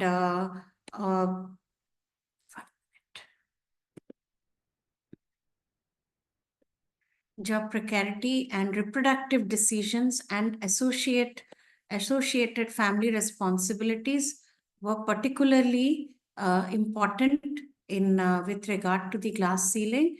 And why this metaphor has been used is that it's not that much a visible kind of a thing, but women, due to their reproductive responsibilities and other gender roles that the society has given to them, because of that, they are somehow they are not able to move beyond a certain stage of their career. Many times they have to halfway leave their career. There is discontinuation due to having children, or they have to accompany if the husband, their spouse is not working in the same place, they might have to leave that job and move to some other place. So these are some of the issues. But even within the workplace scenario, there could be certain barriers by way of the structure and the culture. The structure as in the protocols that are there, which the job requires, the promotional systems that are there, such as, especially with regard to UK, because we look towards UK as or US as one of the important role models. So there also you see that there could be multi-staged, in the multi-staged promotional system, there could be the stalling of the career of some women. And the theoretical approach that I have looked at is the radical feminist approach to understand the gender division which is existing in the labor market, as well as the other aspects are with regard to human resource development as well as management, in the sense there is no as such no protocol or any proper policy anywhere. And I say this both in terms of the public as well as the private organizations, universities in this case, or law universities. And also, if you look at only the national law universities, you have around, as of today, you have two women who are the vice chancellors. One person is Dr. Professor Harpreet Kaur in Jodhpur NLU, and another is Professor Ved Kumari in Odisha NLU. So apart from them, all the other NLUs and most of the states have one NLU each. you only find the men there as the VCs. But interestingly, if you look at the recruitment, you see that there are many women who also form part of the teaching fraternity in the law schools. I also, in this study, I used the method of experience sharing by some female employees with regard to their job and the discriminations that they face. It's a qualitative research. Basically, I divided them based on their number of years of experience and age group. So there was one person who was around 51 years, and presently she is the academic associate dean, and the others were maybe there were two people from like 8 years of experience, 2 people from 5 years of experience, and 2 people who are at the entry point, who are just going to complete their 1 year. So also, apart from this, I have worked in this university. So this is just it was mostly an ethnographic study also.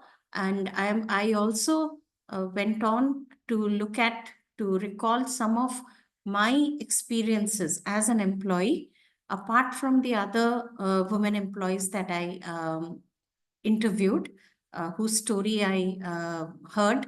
So one of the things that I saw is with regard to the employment of teaching assistant, which is the lowest form of, bringing in somebody, and that person could be a research associate also, a PhD research associate, research scholar. And I saw that never was there a man taken as a research, a teaching assistant or a teaching associate. That's the lowest, the position.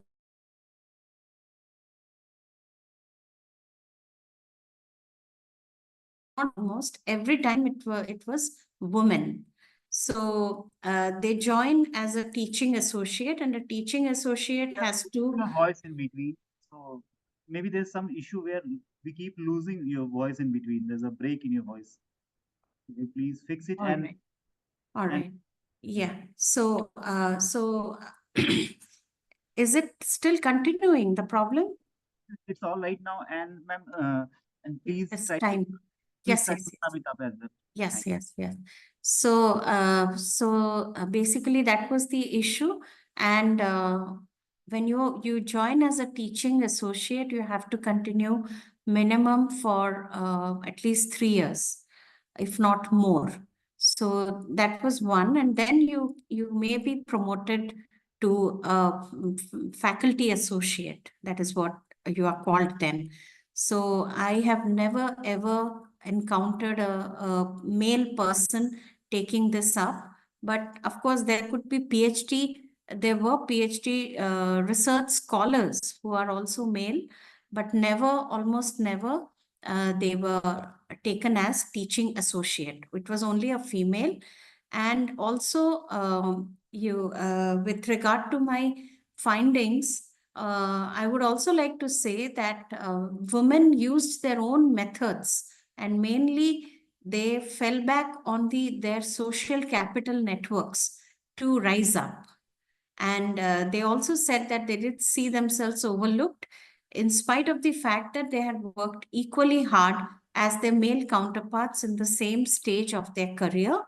And this is because it is very difficult for them to stay after the designated time to take any extra work which is required. And especially that extra work could be either academic or it could be administrative. So this was also one thing that they said. And some women did face issues of discontinuation during their pregnancy, especially with regard to the maternity support. I've written maternity leave, but what I mean is during maternity, you are also paid.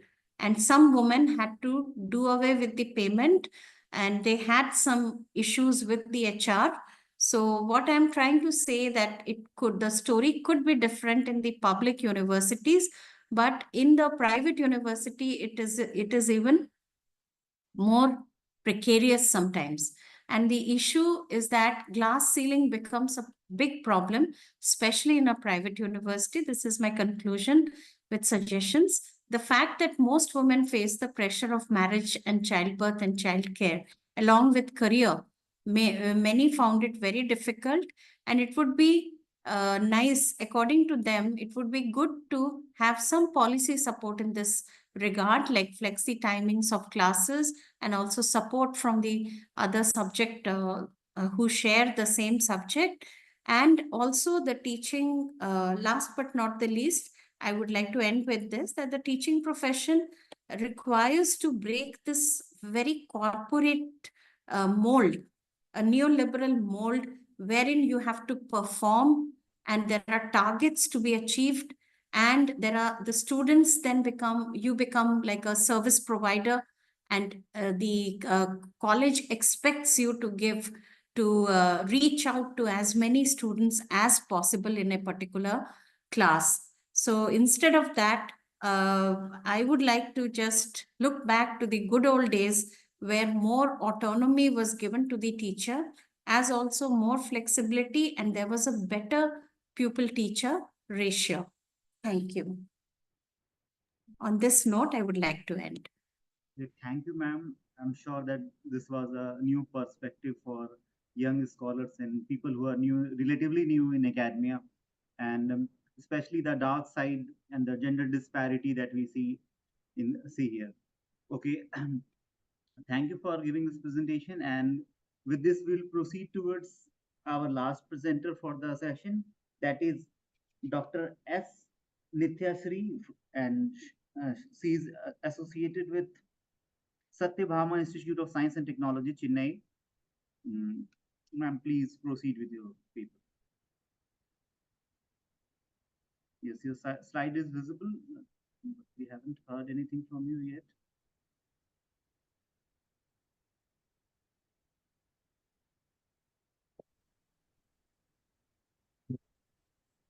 Am I audible to you, sir? You're audible, ma'am. Yeah, okay. Screen is also visible, so please continue. Good afternoon to one and all present here.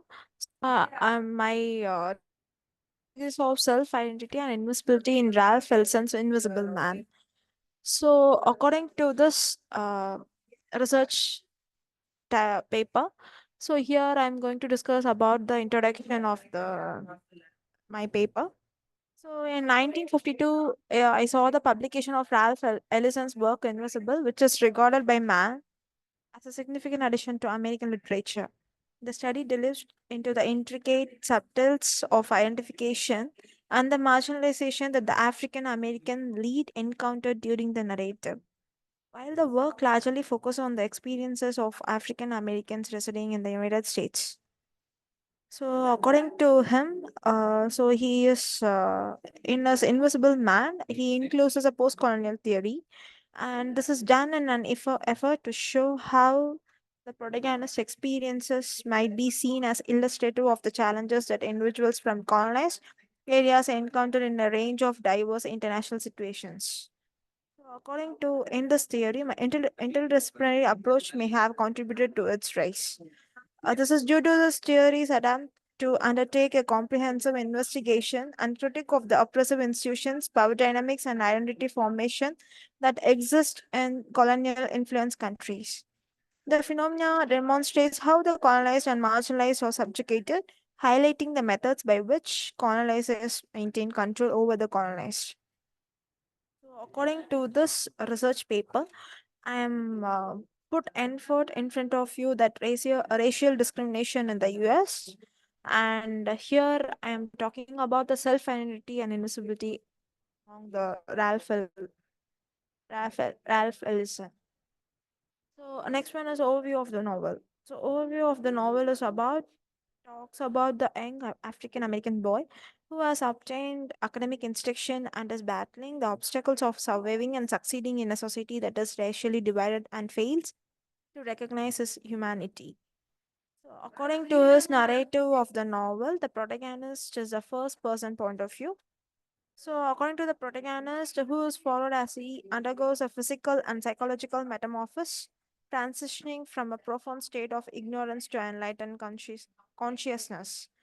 The author characterized this transition as a movement that proceeds from purpose to passion to perception. Sequence of flashbacks that manifest as memories and dreams at the same time serve to illustrate this evolution. But although the story starts in the southern part of Greenwood, South Carolina, much of the action happens in the north part of Harlem, New York. So, the centralized of the novel is about the post-colonial theory and the concept of othering.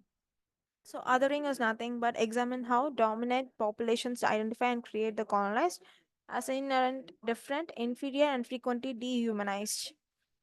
The specific behavior is very important in the context of colonialism. So, according to the protagonist, the particular character is recalling how a speech at her high school graduation caught the attention of the administrator. Administrator that invites the speaker to give the same speech at the prestigious hotel in the area where it will be heard by prominent white resident of the town. But eventually, they come to the conclusion that these objectives are worthless mental tokens. After that, the narrator, who is now covered in the bruises and bleeding, finally get the opportunity to give a speech in front of predominantly inebriant Caucasian audience. So, in this particular concept, they are talking about race and racism, and next one is about identity and invisibility. The idea of double conscious, as articulated by W.E.B. Du Bois, is crucial to comprehending Ralph Ellenson's groundbreaking novel. So, according to him, the soul of black folk, he mentioned in his novel, and he's talking about the psychological burden that individuals of African heritage have when residing in a society that is defined by racial hierarchy. The primary character sees things through his or through his eyes. The simultaneous identification of two identities within a self individual that are diametrically opposed to one another is referred to as a double consciousness. So again, I'm going to talk about the self identity in the protagonist who struggles with the concept of having two minds throughout the narrative. The person is cognizant of their two own self perception, recognizing their unique experiences, goals, and aspirations. He is cognizant of how he is viewed in the white culture around him, though, and this is a conscious knowledge. One day, the narrator has a dream in which his grandfather, who had been a slave throughout his life, tells him to open the bag and have a look inside. Throughout his life, the grandpa of the narrator had been a slave. So, with this help of the message, keep this nigger boy running is what inside the suitcase, not the scholarship.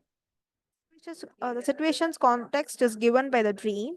For the following 20 years, the narrator stumbles through life, never stopping to ask why he is constantly being led by people, both black and white, who seems to know what's best for him but ultimately take advantage of him and betray his confidence. This is what he experiences all of his life. This is what the narrator will experience for the rest of his life. And next slide is talking about the invisibility. So, according to the protagonist, his journey at a historical black college, where he enrolls in classes hoping to use his education to improve his social status. His early desire to broaden and deepen his knowledge based experiences was an act of resistance against the limited opportunities given to African Americans. He says that I wanted the freedom to develop my skills, to learn and understand new things. The narrator reflects on his time at university and then focuses on one day an incident that would change his life irreversible. However, the narrator's permission to visit these places results in Mr. Norton being kicked out of his beloved university and sent to New York with 7 letters of the dean, Dr. Belders. Contrary to his expectations, the letter contained confirmation that he was being expelled from this institution. He assumed the letter was a recommendation. When he was arriving in New York, he joined the Brotherhood of Fellows, a political organization openly committed to working for equality for all. And because of that reason, he comes to the conclusion that he should leave the Brotherhood, which is headquartered in an upscale neighborhood in Banham.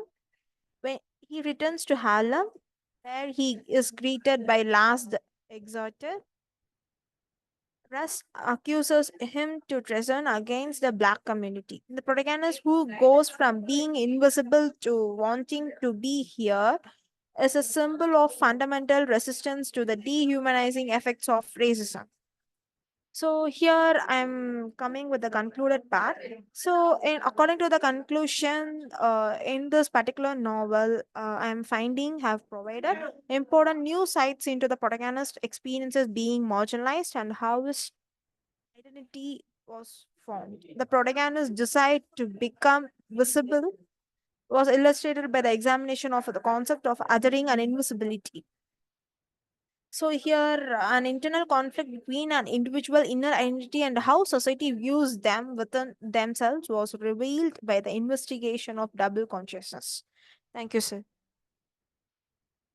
Okay, thank you, ma'am. And your paper was really enriching in knowledge regarding self-identity, the issue, the multifaceted issue of self-identity in the work of the Invisible Man.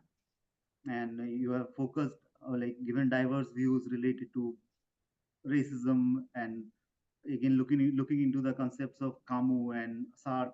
So, okay, that was a well-framed paper. With that, we come to the end of the paper presentation, and now the house is open for question and answer round. So, dear participants, if you have any questions regarding the papers presentations that were made today, please go forward with it.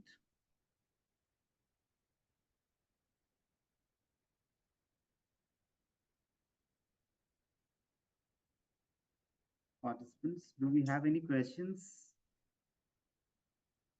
Okay, in case we do not have any question, let us listen to the view of our expert for today, our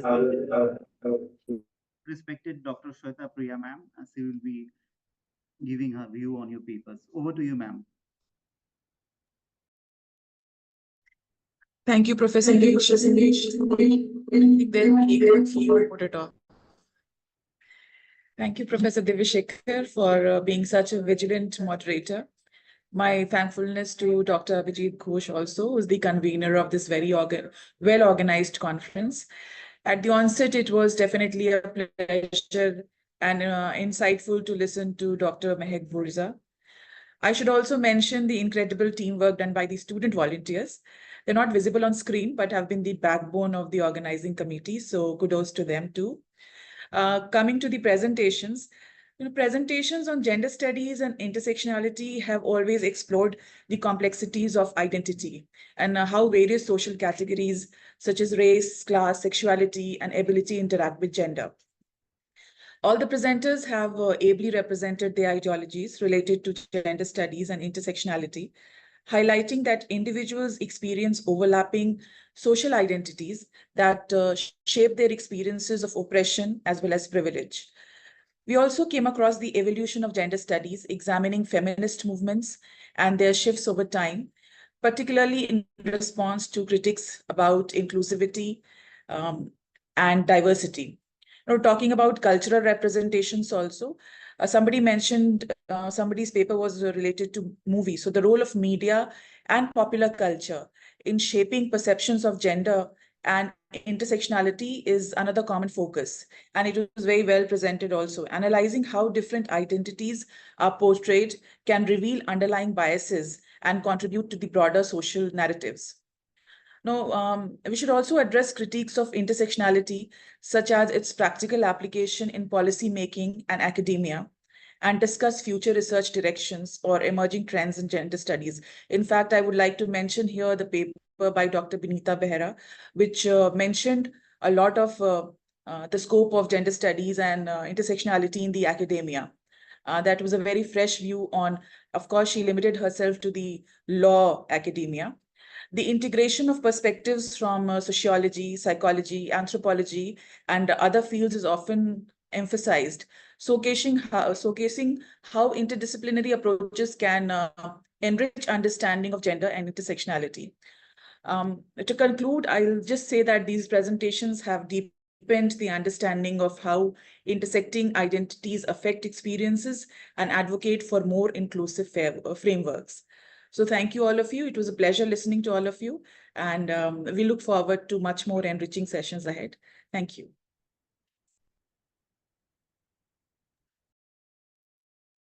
Thank you, ma'am, for your wise words, and I'm sure all of our listeners will benefit from it. With that, we come to the end of today's session. Thank you, everybody, for being with us, and have a great day. Thank you.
We are currently awaiting our chair, and as soon as the chair joins, we'll start with the tracks. I thank you for your patience, and I request you to please hold on to it for a bit more.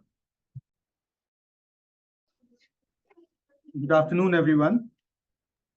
I welcome you all to the second day of International Conference on Gender Studies and Intersectionality, Understanding Gender and Class Dynamics with Policies, organized by Amity Institute of English Studies and Research at Amity University, Patna, in association with Women and Child Development Corporation, Government of Bihar, Faculty of Languages, Arts and Human Sciences, Satat Hassan I University, Morocco. We are on the second day of our conference, and this is the track D2. Our chairperson for this track is Professor Arjun Kumar. Professor Dr. Arjun Kumar is presently the head of the department, Patna University, and he has been serving the academia faithfully for the last 28 years. His illustrious career began in 1996 with JP University. He joined the Patna University in the year 2003. His key research interests include, but are not limited to, post-colonial studies, subaltern studies, eco-criticism, and post-humanism. Professor Arjun has not yet joined because of some network issues, but because of the paucity of time, we are going to start with our session. I would like to invite our first speaker of the day, the first presenter, Mr. Rajan R., Government Arts and Science College, Thondamuthur, Coimbatore. He is going to present his paper on gendered reflections on labor and environmental crisis, a thematic analysis of ducks, 2 years in the oil sands using Scott McCloud's visual narrative theory and theories of extraction and risk. Mr. Rajan, are you there?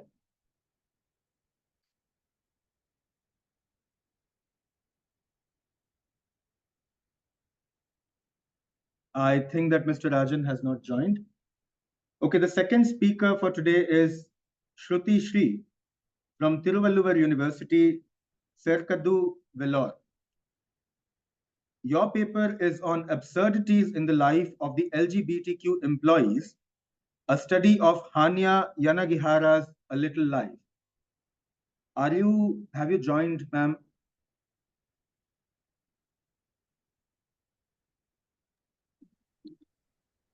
Sir, good afternoon. This is Okay, I'll move Lakshmi. on to the next speaker. Shall present, sir? I am the seventh one. Our next speaker is Bhavna Verma and Dr. Piyush Bala from Shama Prasad Mukherjee University, Ranchi. Your paper is on cultural crossroads, analyzing colonial and post-colonial narratives. Good afternoon, sir. If you're there, then please switch on your camera, unmute yourself, and you can start. Good afternoon, sir. Am I audible? Yes, you are audible. Yes. Good afternoon, all of you. I am Bhavna Verma, and my co-author, Dr. Piyush Bala, who is my supervisor, is not with me. So I am presenting my paper in front of you all. The topic of my paper is Cultural Crossroads, Analyzing Colonial and Post-Colonial Narratives. This paper examines how specific degree of colonial and post-colonial periods elaborate connection with culture are depicted in Ma'am, literature. I believe that you have not unmuted yourself. Your voice is not audible. Sir, I have unmuted myself, but I don't know why my voice is not coming to you. Yeah, Sir, actually we can hear. Sorry to interrupt. Actually, we can hear the presenter. Ma'am, please speak once more. Okay. Sorry for the interruption. Good afternoon once again. My side. It was my interruption and really my. Please. Okay.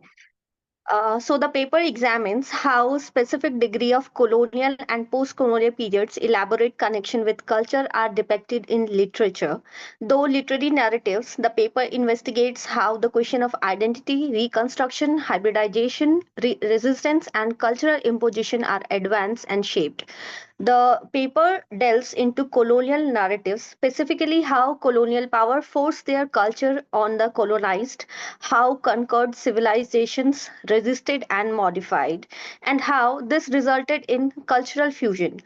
To highlight those dynamic literary classics, inclusive of The White Man's Burden, written by Rudyard Kipling, and Gitanjali by Rabindranath Tagore, Things Fall Apart by Chinua Achebe are evacuated. The section focuses on post-colonial narratives, which emphasize the critiques of ongoing colonial outcomes, complicated identity created by colonial legacies, and attempted at decolonization and cultural rebirth. This phase consists the works of Ngugi Wang Thong, Decolonizing the Mind, and Salman Rushdie, Midnight Children. This paper examines well-known example of the long-term consequences of such ancient interactions of the transmission of identities and cultures, highlighting the significance of literary narratives and chronicling and interpreting the cultural intersection of colonial and post-colonial period. The role of colonial and post-colonial literature become very important in understanding these intricacies pertaining to cultural intersection and identity formation process during and after the colonial period. Much of the colonial literature represents the voices of the colonizers, and it actually embodies the imposition of foreign cultures, languages, and ideologies on colonized societies. Normally, these works are focused on issues like domination, subordination, and cultural erasure of indigenous identities. On the other hand, post colonial literature emerges as a response to these colonial discourse, giving a voice to the colonized and speaking of the outcomes of the colonialism. This work engages with the struggle of reconstruction of identity, resistance to culture imposition, and hybridization of culture as a result of these colonial encounters. Literature provides a strong platform for analyzing this cultural intersection, which illuminates how single individual and community negotiate these confounding identities within the post-colonial world. It is through such literary movement that an author can narrate experience of colonized people, condemn legacies of colonialism, and project vision for cultural revitalization and self-determination.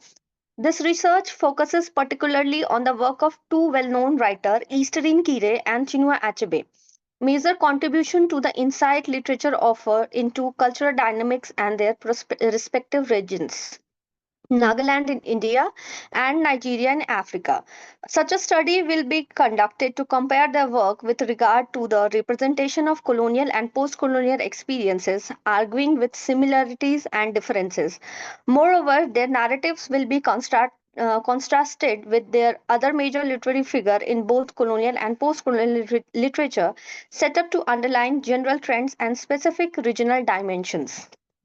Uh, Through their works, Easterin Kire and Chinua Achebe succeeded in projecting subtle portrayals of how colonized society resist cultural imposition, reconstruct their identity, and negotiate hybrid cultural landscape and open up in the wake of colonialism. The stories are explored here in an attempt to make some contribution to the greater debate on the cultural inheritance of colonialism and current identity forming process within post-colonial context. Easterin Kize is a well-known Naga writer who delves into deep into the question of colonial impact on indigenous culture, especially with regard to Nagas. Her works reveal the intricate and at times painful interplay of power, identity, and resistance that indigenous community face under colonial rule. In her story, Kire unravels the dehumanization and loss of identity of those communities at the hands of constant forceful imposition of foreign values and system by colonial power. What constituted what constituted dignity and cultural heritage as central to the way of life for the Naga people, who gradually eroded by the colonial power, imposition of authority on them, thus leaving the community grappling with lost traditional values. Kire's character embody the daily struggle of retaining an identity that is forced to assimilate into another culture, establishing inner and outer conflict of the indigenous people who are pressured to set their custom aside and take up ways of the colonizers. This vividly shows as a strong comment on the wider effects of colonialism on indigenous societies. In these, in this novel, Kide writes, In the shadow of British presence, the village lay under the heavy blanket of foreign authority. The once proud tradition and ceremonies of the Naga people seemed to wither under the constant scrutiny and dismissal of the colonial ruler. The villagers were reduced to mere subject of curiosity, their rich cultural heritage overshadowed by the necessant demand to confront the alien value. The elders spoke in whisper of the days when their identity was untainted, but now the younger generation faced the fractured self caught between the old ways and the unrelenting push to assimilate into the world that refused to see them in equals. Sorry to interrupt you, ma'am, but we would like you to conclude your point now. You are we past. We give 5.5 minutes to all our participants, so I would like you to conclude. Sure, sir.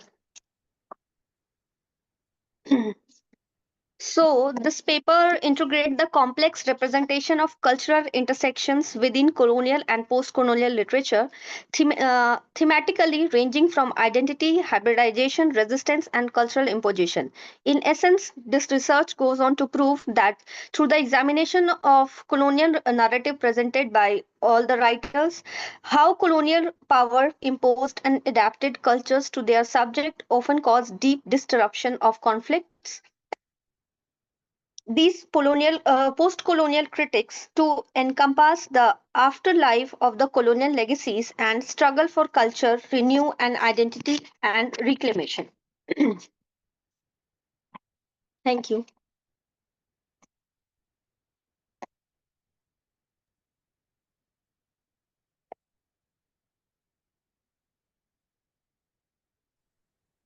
Thank you, ma'am. Your insights on colonial and post-colonial narratives, specifically on Ngugi wa Thiong'o and the writer that you have chosen, were quite profound.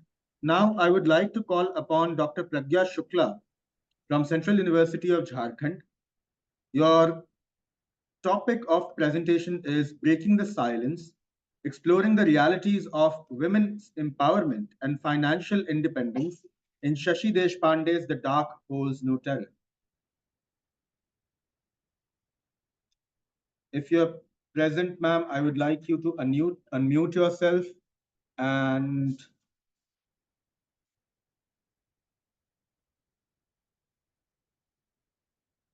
okay, moving on. The next presenter is Dr. Mayurakshi Mitra from Maharashtra College of Arts and Science, Arts, Science and Commerce, Mumbai, University of Mumbai. Your topic of research is Marit Jhapi massacre, caste and gender violence in select Indian writing. If you're present, ma'am, please unmute yourself and please start presenting. Okay, moving on. Our next presenters are Dr. Thomas Alva Edison K, Dr. M. Vallikanu, Miss Andrea Babu, Dr. M. Sumathi, Dr. S. Suresh from SRM Institute of Science and Technology, R&D Institute of Science and Technology, Rajalakshmi Engineering College, Kandalam and Kalaigner Karunanidhi Government Arts College. And your topic of research is religion, a poignancy of university or diversity in Taslima Nasreen's Lajja. Good afternoon, sir. Good afternoon. You all. Am I audible to you, sir? Yes, sir. You're absolutely audible. Please start with Yes, thank you very much for giving me this opportunity. Can I share my screen, sir? Sure, definitely, sir. Please.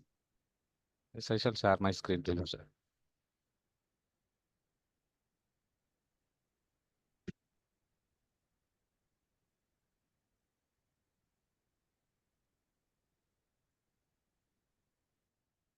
Is it visible, sir, my screen? Yes, sir. Your screen is visible to us. Please start presenting. Just a second, sir.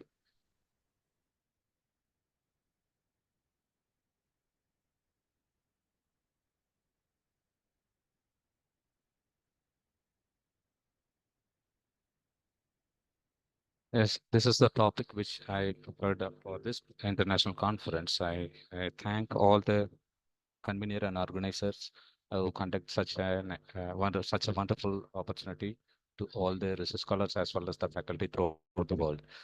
So my topic for this conference, religion, a poignancy of a unity or diversity in Taslima Nasrin's Laja. So it's a work. So moving on to this next slide. Yes, these are all the co-authors. Already, Sar has given the introduction about the co-authors. So the thing which I wish to present today in my topic contents here, you can find abstract introduction, objectives of the study, significance and relevance of the study, literature review, methodology, analysis, findings, conclusion, and queries.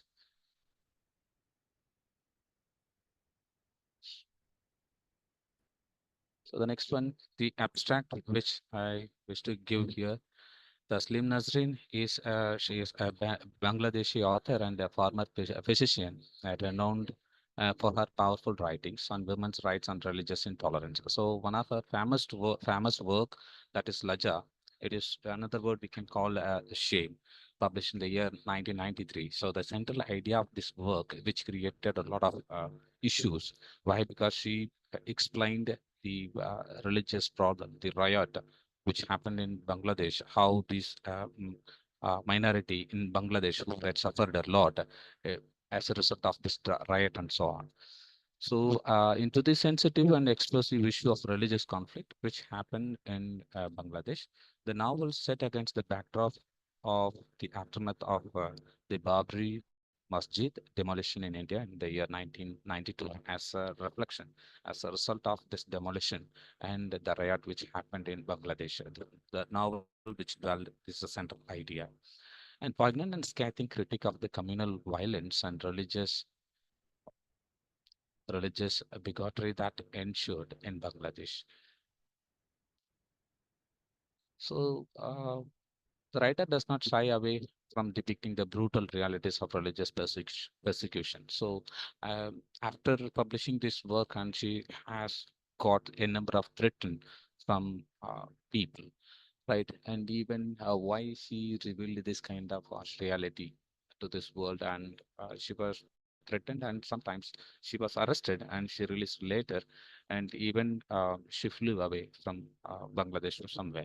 The novel is replete with scene of violence and brutality, illustrating the physical and emotional toll on the victims. So we can imagine how the communal riot will be happen, and each and every country who experience the communal riot or a riot should be, how it could be and all. So Taslim Nasrin, the Bangladeshi author, and even the famous work, and this background is set. The communal violence is the central idea of her work, and even the novel is replete with reference to the real incidents of violence, statistics, and official reports, lending it an air of authenticity and urgency. So this novel Laja, which tells the harrowing story of a Hindu family in Bangladesh that faces extreme persecution in a country where they are a minority. So it depends when people who are going abroad, and which is minority and which is majority, and there how the foreigners could be treated in the host country people, and what kind of space is given to the foreigner and so on. But people who migrated, and though they received citizenship of foreign country, and they could not be treated as a native. So that is a problem. It is always there in each and every country.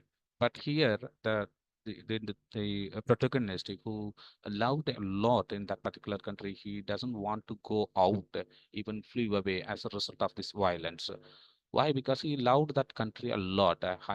I born and learned in that particular country. If something happens to this country, I wish to live here. I wish to die here itself. This is a strong stand the hero who took in this particular novel. But the scenario is completely different.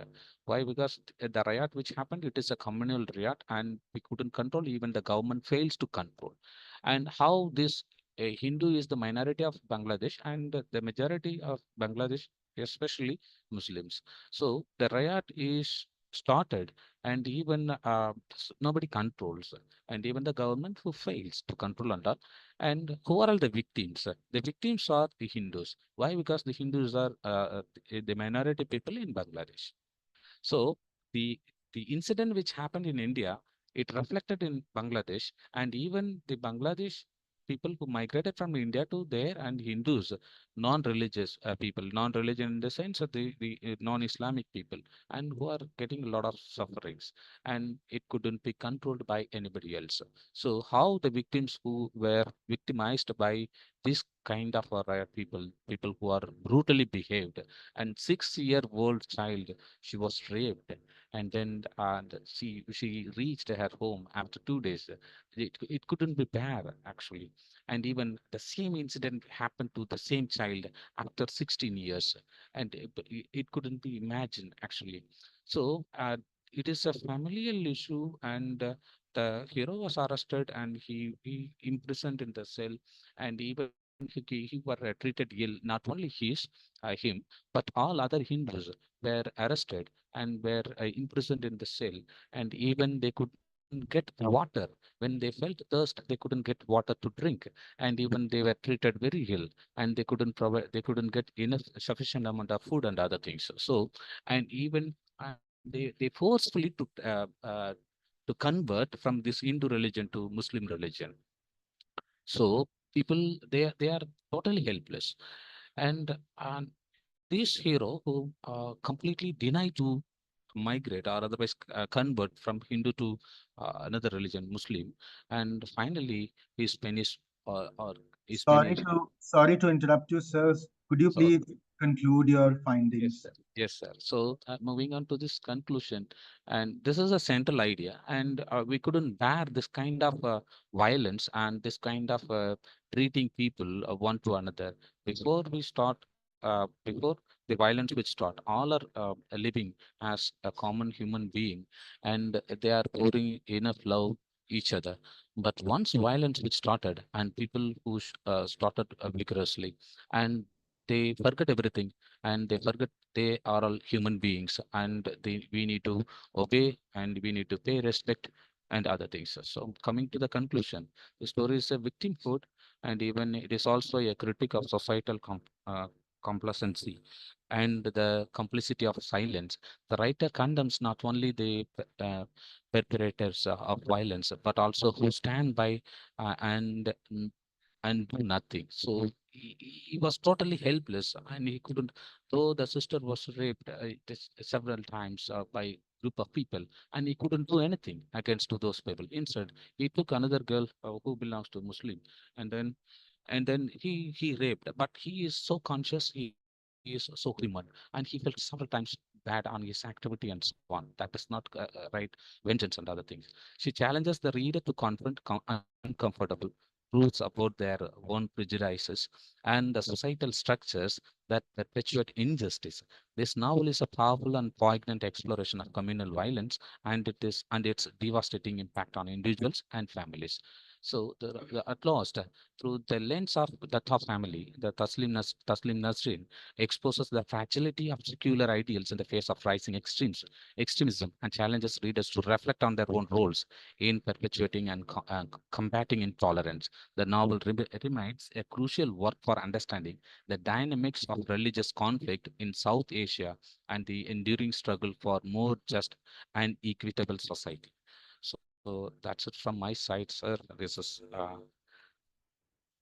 my presentation. This novel, especially Laja, which explained how the communal riot which happened in Bangladesh as a result of the demolishing this Ayodhya in the year 1992, this Babur Masood. That's it from my side. Thank you very much for this opportunity. Have any queries, please ask me. Thank you, sir. Thank Yes. you for the poignant insight on Taslima Nasreen's Lajja and the connections that you made with the Babri Masjid Vidwans, as we call it. So could you stop sharing your screen? Thank you. Thank you. Sir.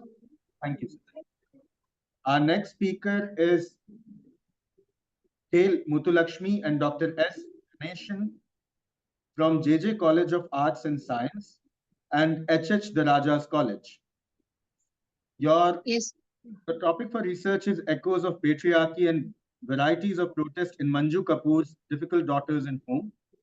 Ma'am, I can see that you're here. Please start with your presentation. Thank you. Good afternoon, sir. Good afternoon, ma'am. Yes, you're audible. This is Muthilakshmi. My topic is Echoes of Patriarchy and Varieties of Protest in Manju Kapoor's Difficult Daughters. Feminist narratives have become common currency in Indian writing English. Women writers especially have come out of the cocoons of insolitary and self-denial to lend voice to the second sex. There has, of course, been legal measures to ensure a fair share for the developmental cake. This sad plight of poverty and denial amidst plenty has been explored by women writers like Sashiresh Pandey, Anita Desai, Manju Kapoor, Mahashweta Devi, and a host of others among them. The voice of social realism is heard dominantly in the novels of Manju Kapoor. She is an eloquent analyst and commentator of the gender scenario in the post-independent India. She portrays a very fine gallery of women characters who suffer from various shades of victimhood. It is in this light that this paper attempts to explore the echoes of patriarchy and muted protest in Manju Kapoor's Difficult Daughters and Home. The word echoes in the title is deliberately chosen. The successors of hidebound patriarchy are far more vociferous in asserting stale dogmas on womanly virtues and patterns of female behavior. The echoes are more potent the original voices of their past. In the past, scriptures, myths, legends, and inherited taboos and stereotypes justify the marginalization of women. But in the changed scenario, wherein women have gained significant professional academic victories and perform equally with men in leadership, there is no need to clip their wings with obtuse ideas and misplaced resurrection of old chauvinist idea. But patriarchy dies hard. It continues to assert itself through aggression and schemes to capitalize on women's passion, emotion, and charitable behavior. The dynamics of familial and social relationship in the two novels, Difficult Daughters and Home, Manju Kapoor explicate this typical male attitude that actually wear the mask of progressiveness in liberalism. In Manju Kapoor's Difficult Daughters, the protagonist Virmati, uh, she is the 11th, yes, she is the eldest of the 11 children. She has to take over all those siblings. In that, her mother, she has to face her struggle. She didn't wish to deliver more babies, but the husband does not care about the health of his wife. She does not have any choice of freedom not to deliver further. It is in the hands of her husband, Suraj Prakash. Kasturi's sickness gives Virmati a space to think about herself. And then Virmati also, in her life, she also captured by when she goes to her college, she falls in love with Professor Harichandra. He married. He was a person who is married. Ganga. The Ganga is not an educated wife, so that Harish chose Kasturi as his second wife. Because of the male chauvinist character of Harish, Ganga and Virmati lost their valuable lives, and then they are ready to surrender to him, and they fight with each other to get the position of wife. In the same case, in Manju Kapoor's Home also, in the home is a home depicts three generation of the family. In that, Nisha is the protagonist of that story. In the story, the female characters, their main goal is the female characters' goal is they want to satisfy the male partner with their cooking, with their work. They don't have any separate ideas about their own life. They dependent on their male partner. Nisha, when she grown up, she falls in love with the boy. The boy is rejected by the family because of The boy is not the same caste, and then he belonged to lower caste. Being a Mangli, she suffers a lot in that novel. The protagonists of her forebears of Manju Kapoor's forebears are victim of the patriarchal familial setting with its premium on masculine interest. Girl children remain unsafe and are forced to feel guilty for offenses of others. Nisha, she herself, in the age of 3, she was assaulted by his cousin. And then that the situation, the case is hide by their family, and then they protect the secret from others. The character Vicky assaulted Nisha, but Vicky remains in the same house. Nisha was sent to her aunt's home. That was very pity condition in the age of 3. Yes. Thus, the two novels shows how women are eternal sufferers. They suffer because of their passivity and acceptance of stereotypes.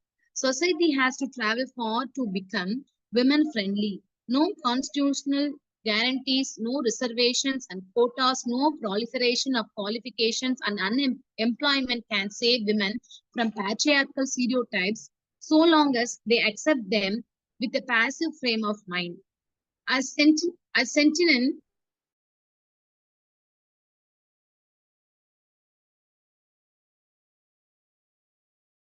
in familial social roles that they cannot shake off without loss of identity. Thus, Manju Kapoor pictures the sufferings of the women characters in her novels, The Immigrant and Home. She pictures her women characters as silent sufferers in the hands of men. Sorry Yes. to please conclude. If Yes, at all, I conclude, sir. Thank you, ma'am.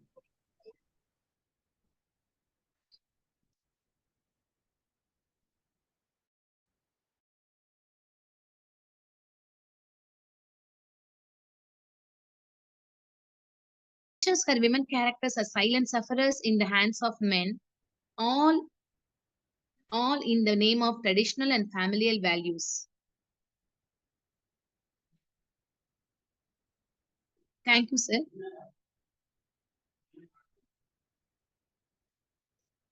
Sir, am I audible? Yes, ma'am, you're audible. Yes, I concluded my paper, sir. Okay. Thank you, ma'am. Thank you for your insights. And thank you in general. Now, I would like to call Jeannie Gupta. Ma'am, please mute yourself. Thank you so much, sir. Okay. Ms. Jeannie Gupta from University of Lucknow. Your topic of research is the gender evolution in the Disney film Brave, a study in pragmatics. Ma'am, if you have any PPT to show, then please share your screen. Okay. 1 minute.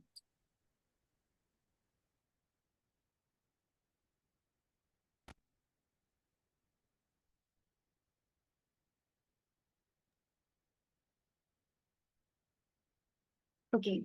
So a very good afternoon to all of you present here. My name is Jeannie and I'm a research scholar of University of Lucknow, Department of Linguistics. The topic of my presentation is the gender evolution in the film Brave, a pragmatic study.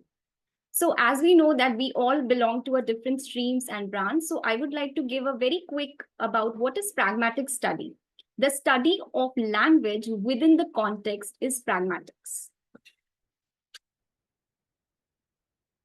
Okay, so the aim of my research is to explore the subversion of gender stereotype in the Disney film Brave and how the protagonist in the film choices reflects the assertiveness and independence in the film. Okay. So animated movies are always the source of infotainment for all the children of age groups.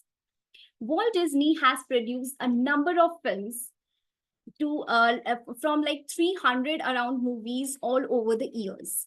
Initially, Disney portrayed the movies like Cinderella, Snow White, Sleeping Beauty, which is actually following the traditional gender norms. But slowly, Disney shifted its focus from portraying submissive passive woman to an independent and more empowered woman. So I have chosen the topic Brave, which is one of the most watched movie of Disney. It was released in 2021, and the protagonist in this film is Merida. She loves archery, which is actually known as the male sport.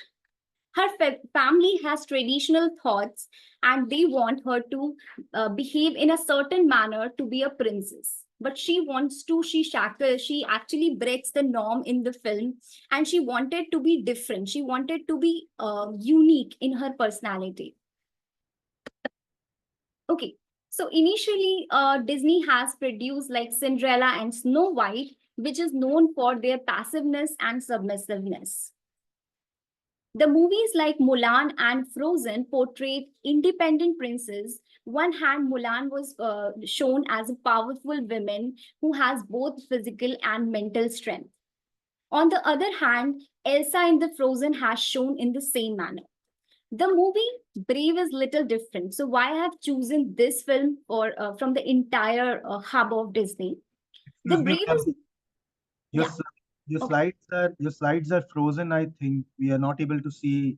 Oh, I'm so sorry. Is it so? 1 minute. Can I just restart again? I mean, can I just?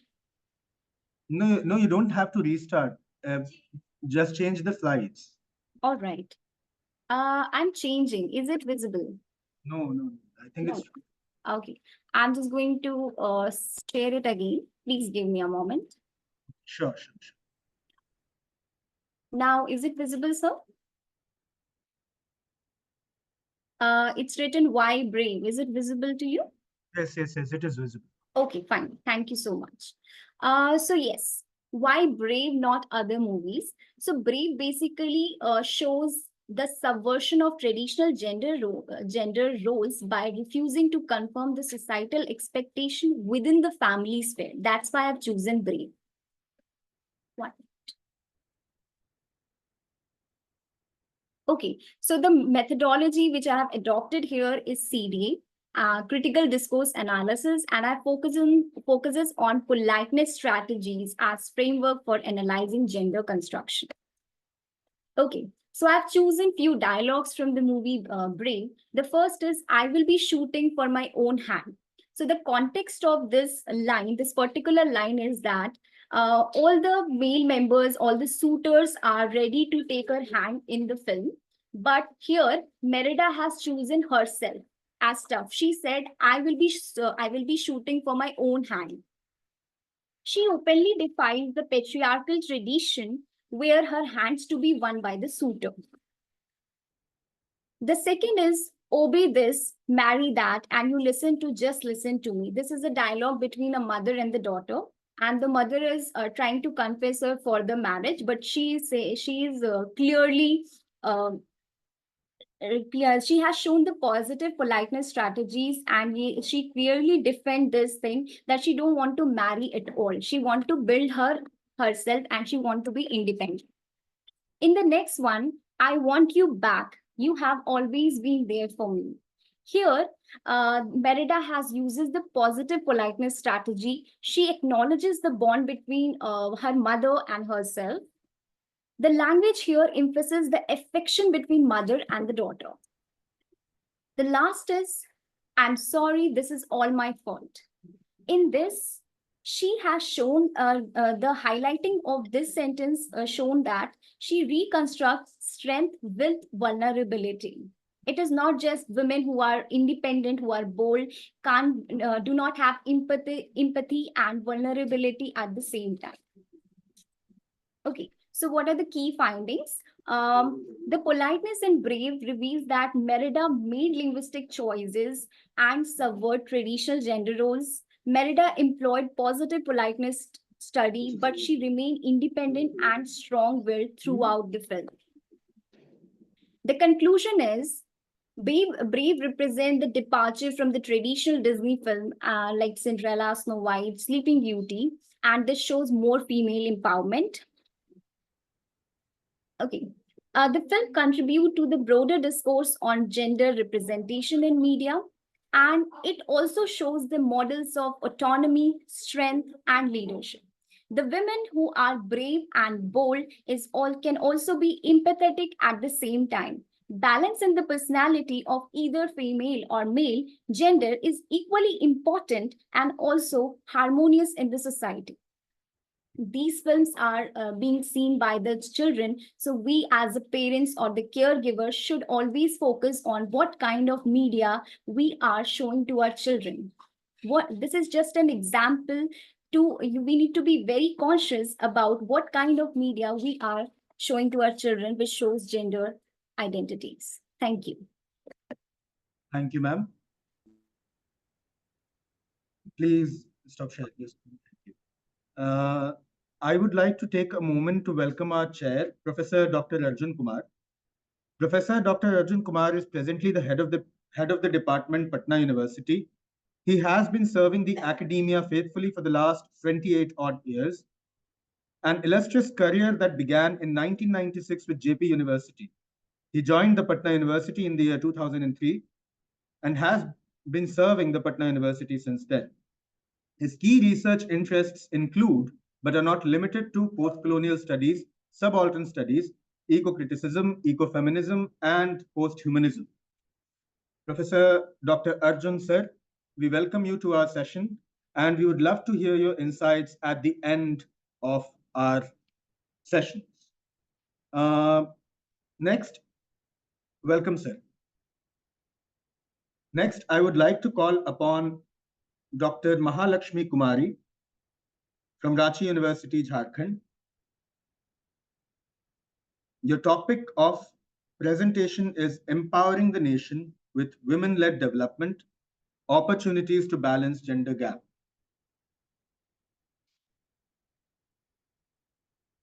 Ms. Jeannie, are you trying to say something? No, so sorry, sir. No. Thank you so much, sir. Yeah. Thank you. Thanks a lot for your insights on the Disney film. Welcome,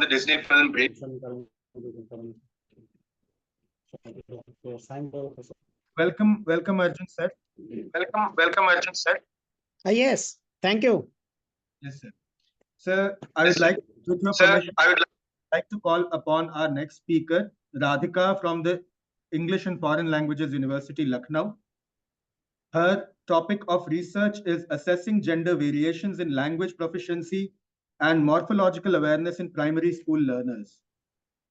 Ms. Radhika, if you're there, then I would like you to present your paper in front of us. Okay, all right. You can move ahead. Okay, sir. I would like to call upon Kumkum Sharma from IIS Jaipur. The topic of your research is navigating the quest for identity and environmental resilience, investigating the intersectional complexities and Sarah Joseph's gift in green. Ma'am, if you're there, then I would like you to switch on your camera, unmute yourself, and start presenting.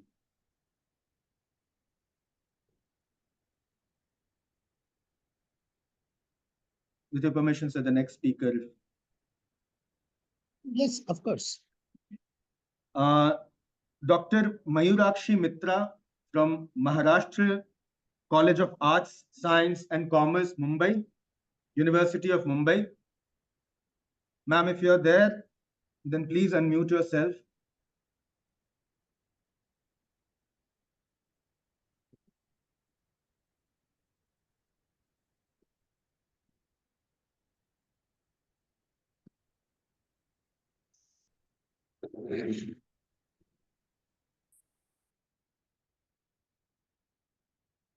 I would like to request any speaker who has not yet spoken or has not gotten the chance to speak, or if I have somehow missed their name, then please unmute yourself and you can present your paper.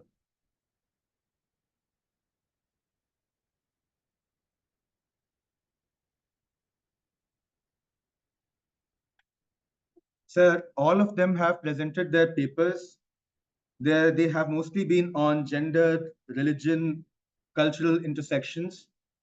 So if we would like to request you and we would like to ask you for your words of wisdom for the next generation of research scholars, if at all possible. So could you give us your precious time and speak a few words to encourage our participants.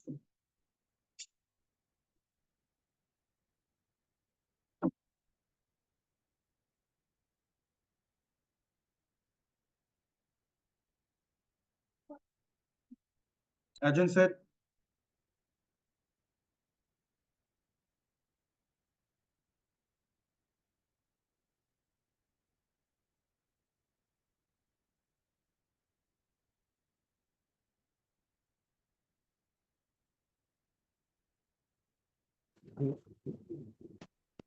Hello. Yes, sir. You're audible, sir. Yes. Good afternoon, sir. The moderator of today's session, Upansu Mishra, working there in the MET as an assistant professor, and all the dear participants who read out different papers, and they have, in fact, tried their level best to present their views through their research papers. And they have also presented how the gender studies and intersectionality need very imperious attention at the moment, considering the unwanted things taking place across the globe. Well, dear participants, we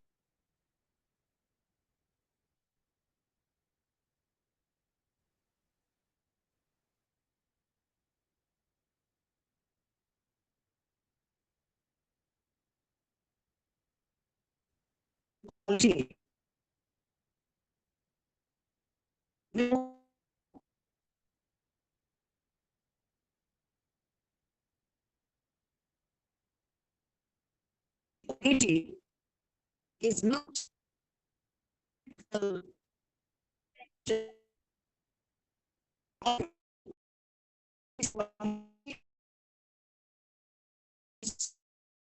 and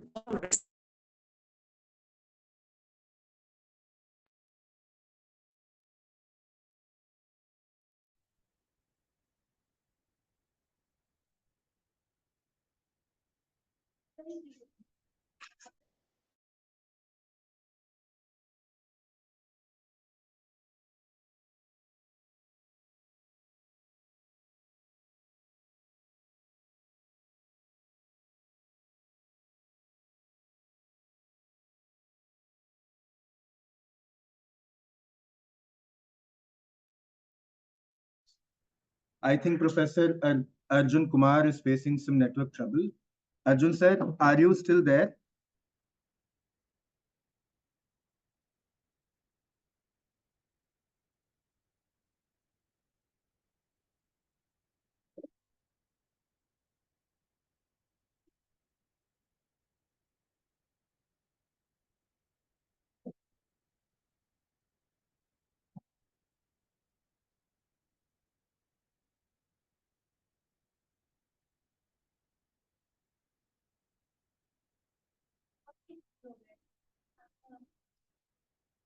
Hi, sir. Hello. Sir, I forget to ask if there are any queries regarding my presentation. Actually, it's a different genre altogether. Yeah, thank you. Thank you for asking that question. We are currently, because of the shortage of time, we are not taking any queries. Your presentation was quite nice. And your insights regarding the Disney movie Brave is brilliant. If at all possible, we would like to see more of this kind, especially comparing it with other media and other Disney movies like Frozen and the likes. Thank you. Definitely, sir. I'm working on the research at the same time on all the Disney movies. Thank you. Yes.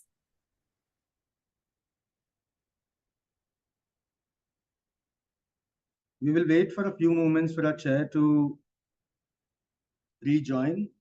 I believe that his network is not well wherever he is.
Ms. Muthulakshmi, your paper on echoes of patriarchy and varieties of protest in Manju Kapoor's Difficult Daughters in Home was, please mute yourself. Thank you. Your paper was important. Your paper was important in talking about the struggle against in forwarding the struggle against patriarchy, and Manju Kapoor is probably a very important writer that we must all read. Thank you for bringing Manju Kapoor and her works to our notice via your paper. Right now, as I told Ms. Jeannie Gupta, we are not taking any queries. So because of the paucity of the time, and we're also awaiting our chair to complete his vote of record. Thank you, sir. Thank you for your suggestion, sir. Thank you.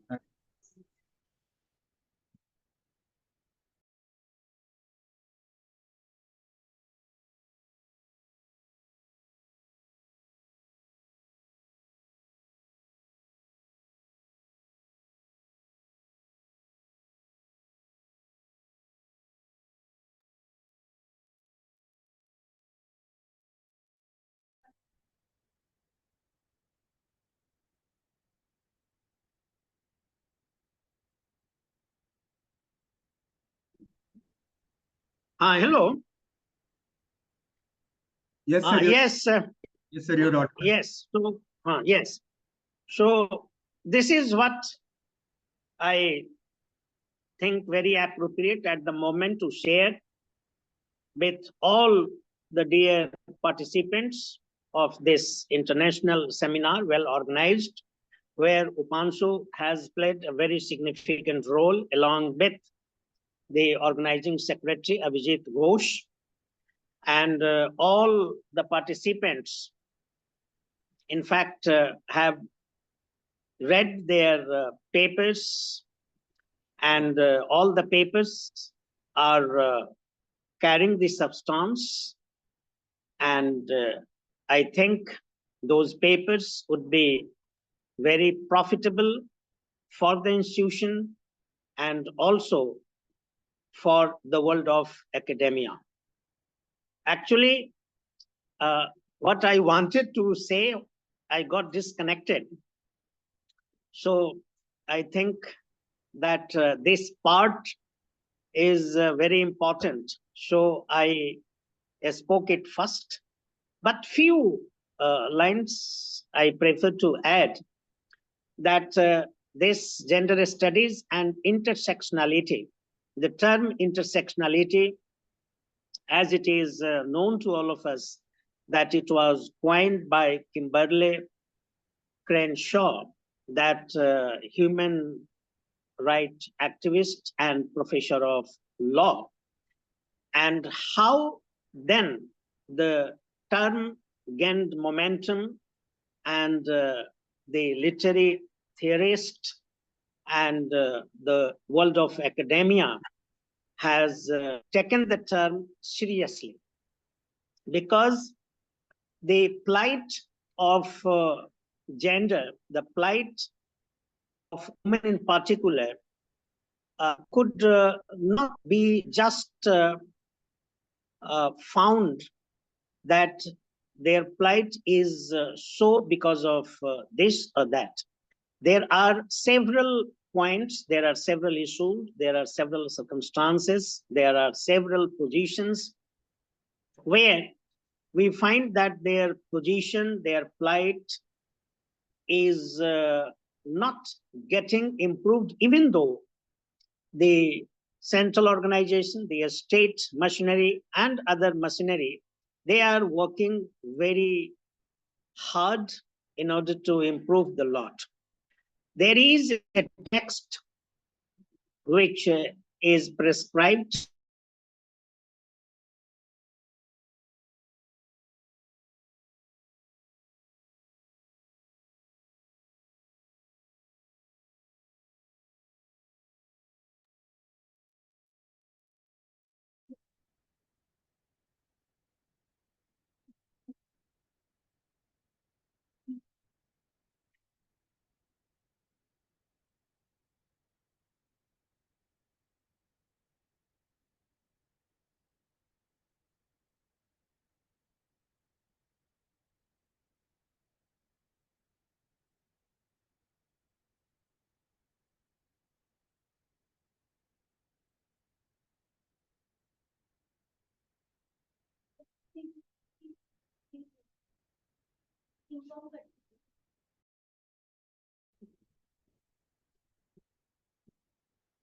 Hello.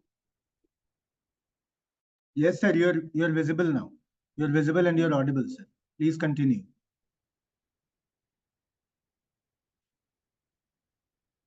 I think some network. Yeah. Yeah. Yes, sir.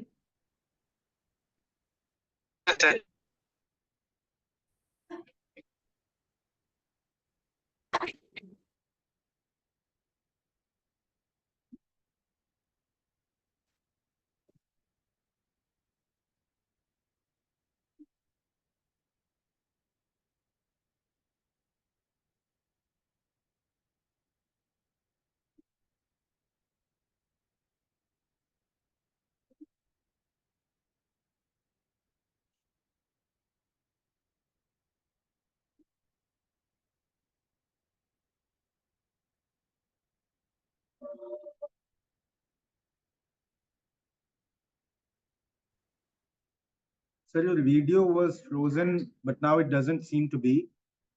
Please continue if possible.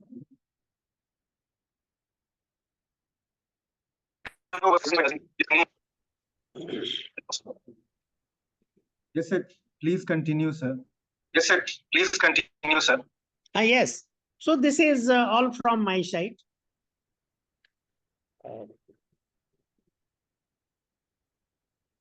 Okay. Okay. Thank you, sir. Thank you for your insights, and thank you for your valuable contribution and your valuable words. You have rightly said, and you have rightly informed us that the how the intersectionality term was taken into the academia, and you have rightly pointed out the systemic issues present in our contemporary world, and those systemic issues that need to be challenged, and how such conferences can indeed challenge those systemic issues. I would like to thank our participants, and I would like to thank our honorable chair. Dear participants, you'll get your certificates very soon. And we would like, as an organizing committee, for you to join our valedictory session, the link for which will be shared. Thank you very much. And Arjun sir, thank you once more for giving your valuable time. Okay. May God bless you. Thank you. Arjun sir. Thank you for organizing the beautiful conference. Thanks a lot. Thank you. Thank you. Thank you, sir. Thank you. Thank you. You please join our valedictory session. The link Sure, is sir, we will.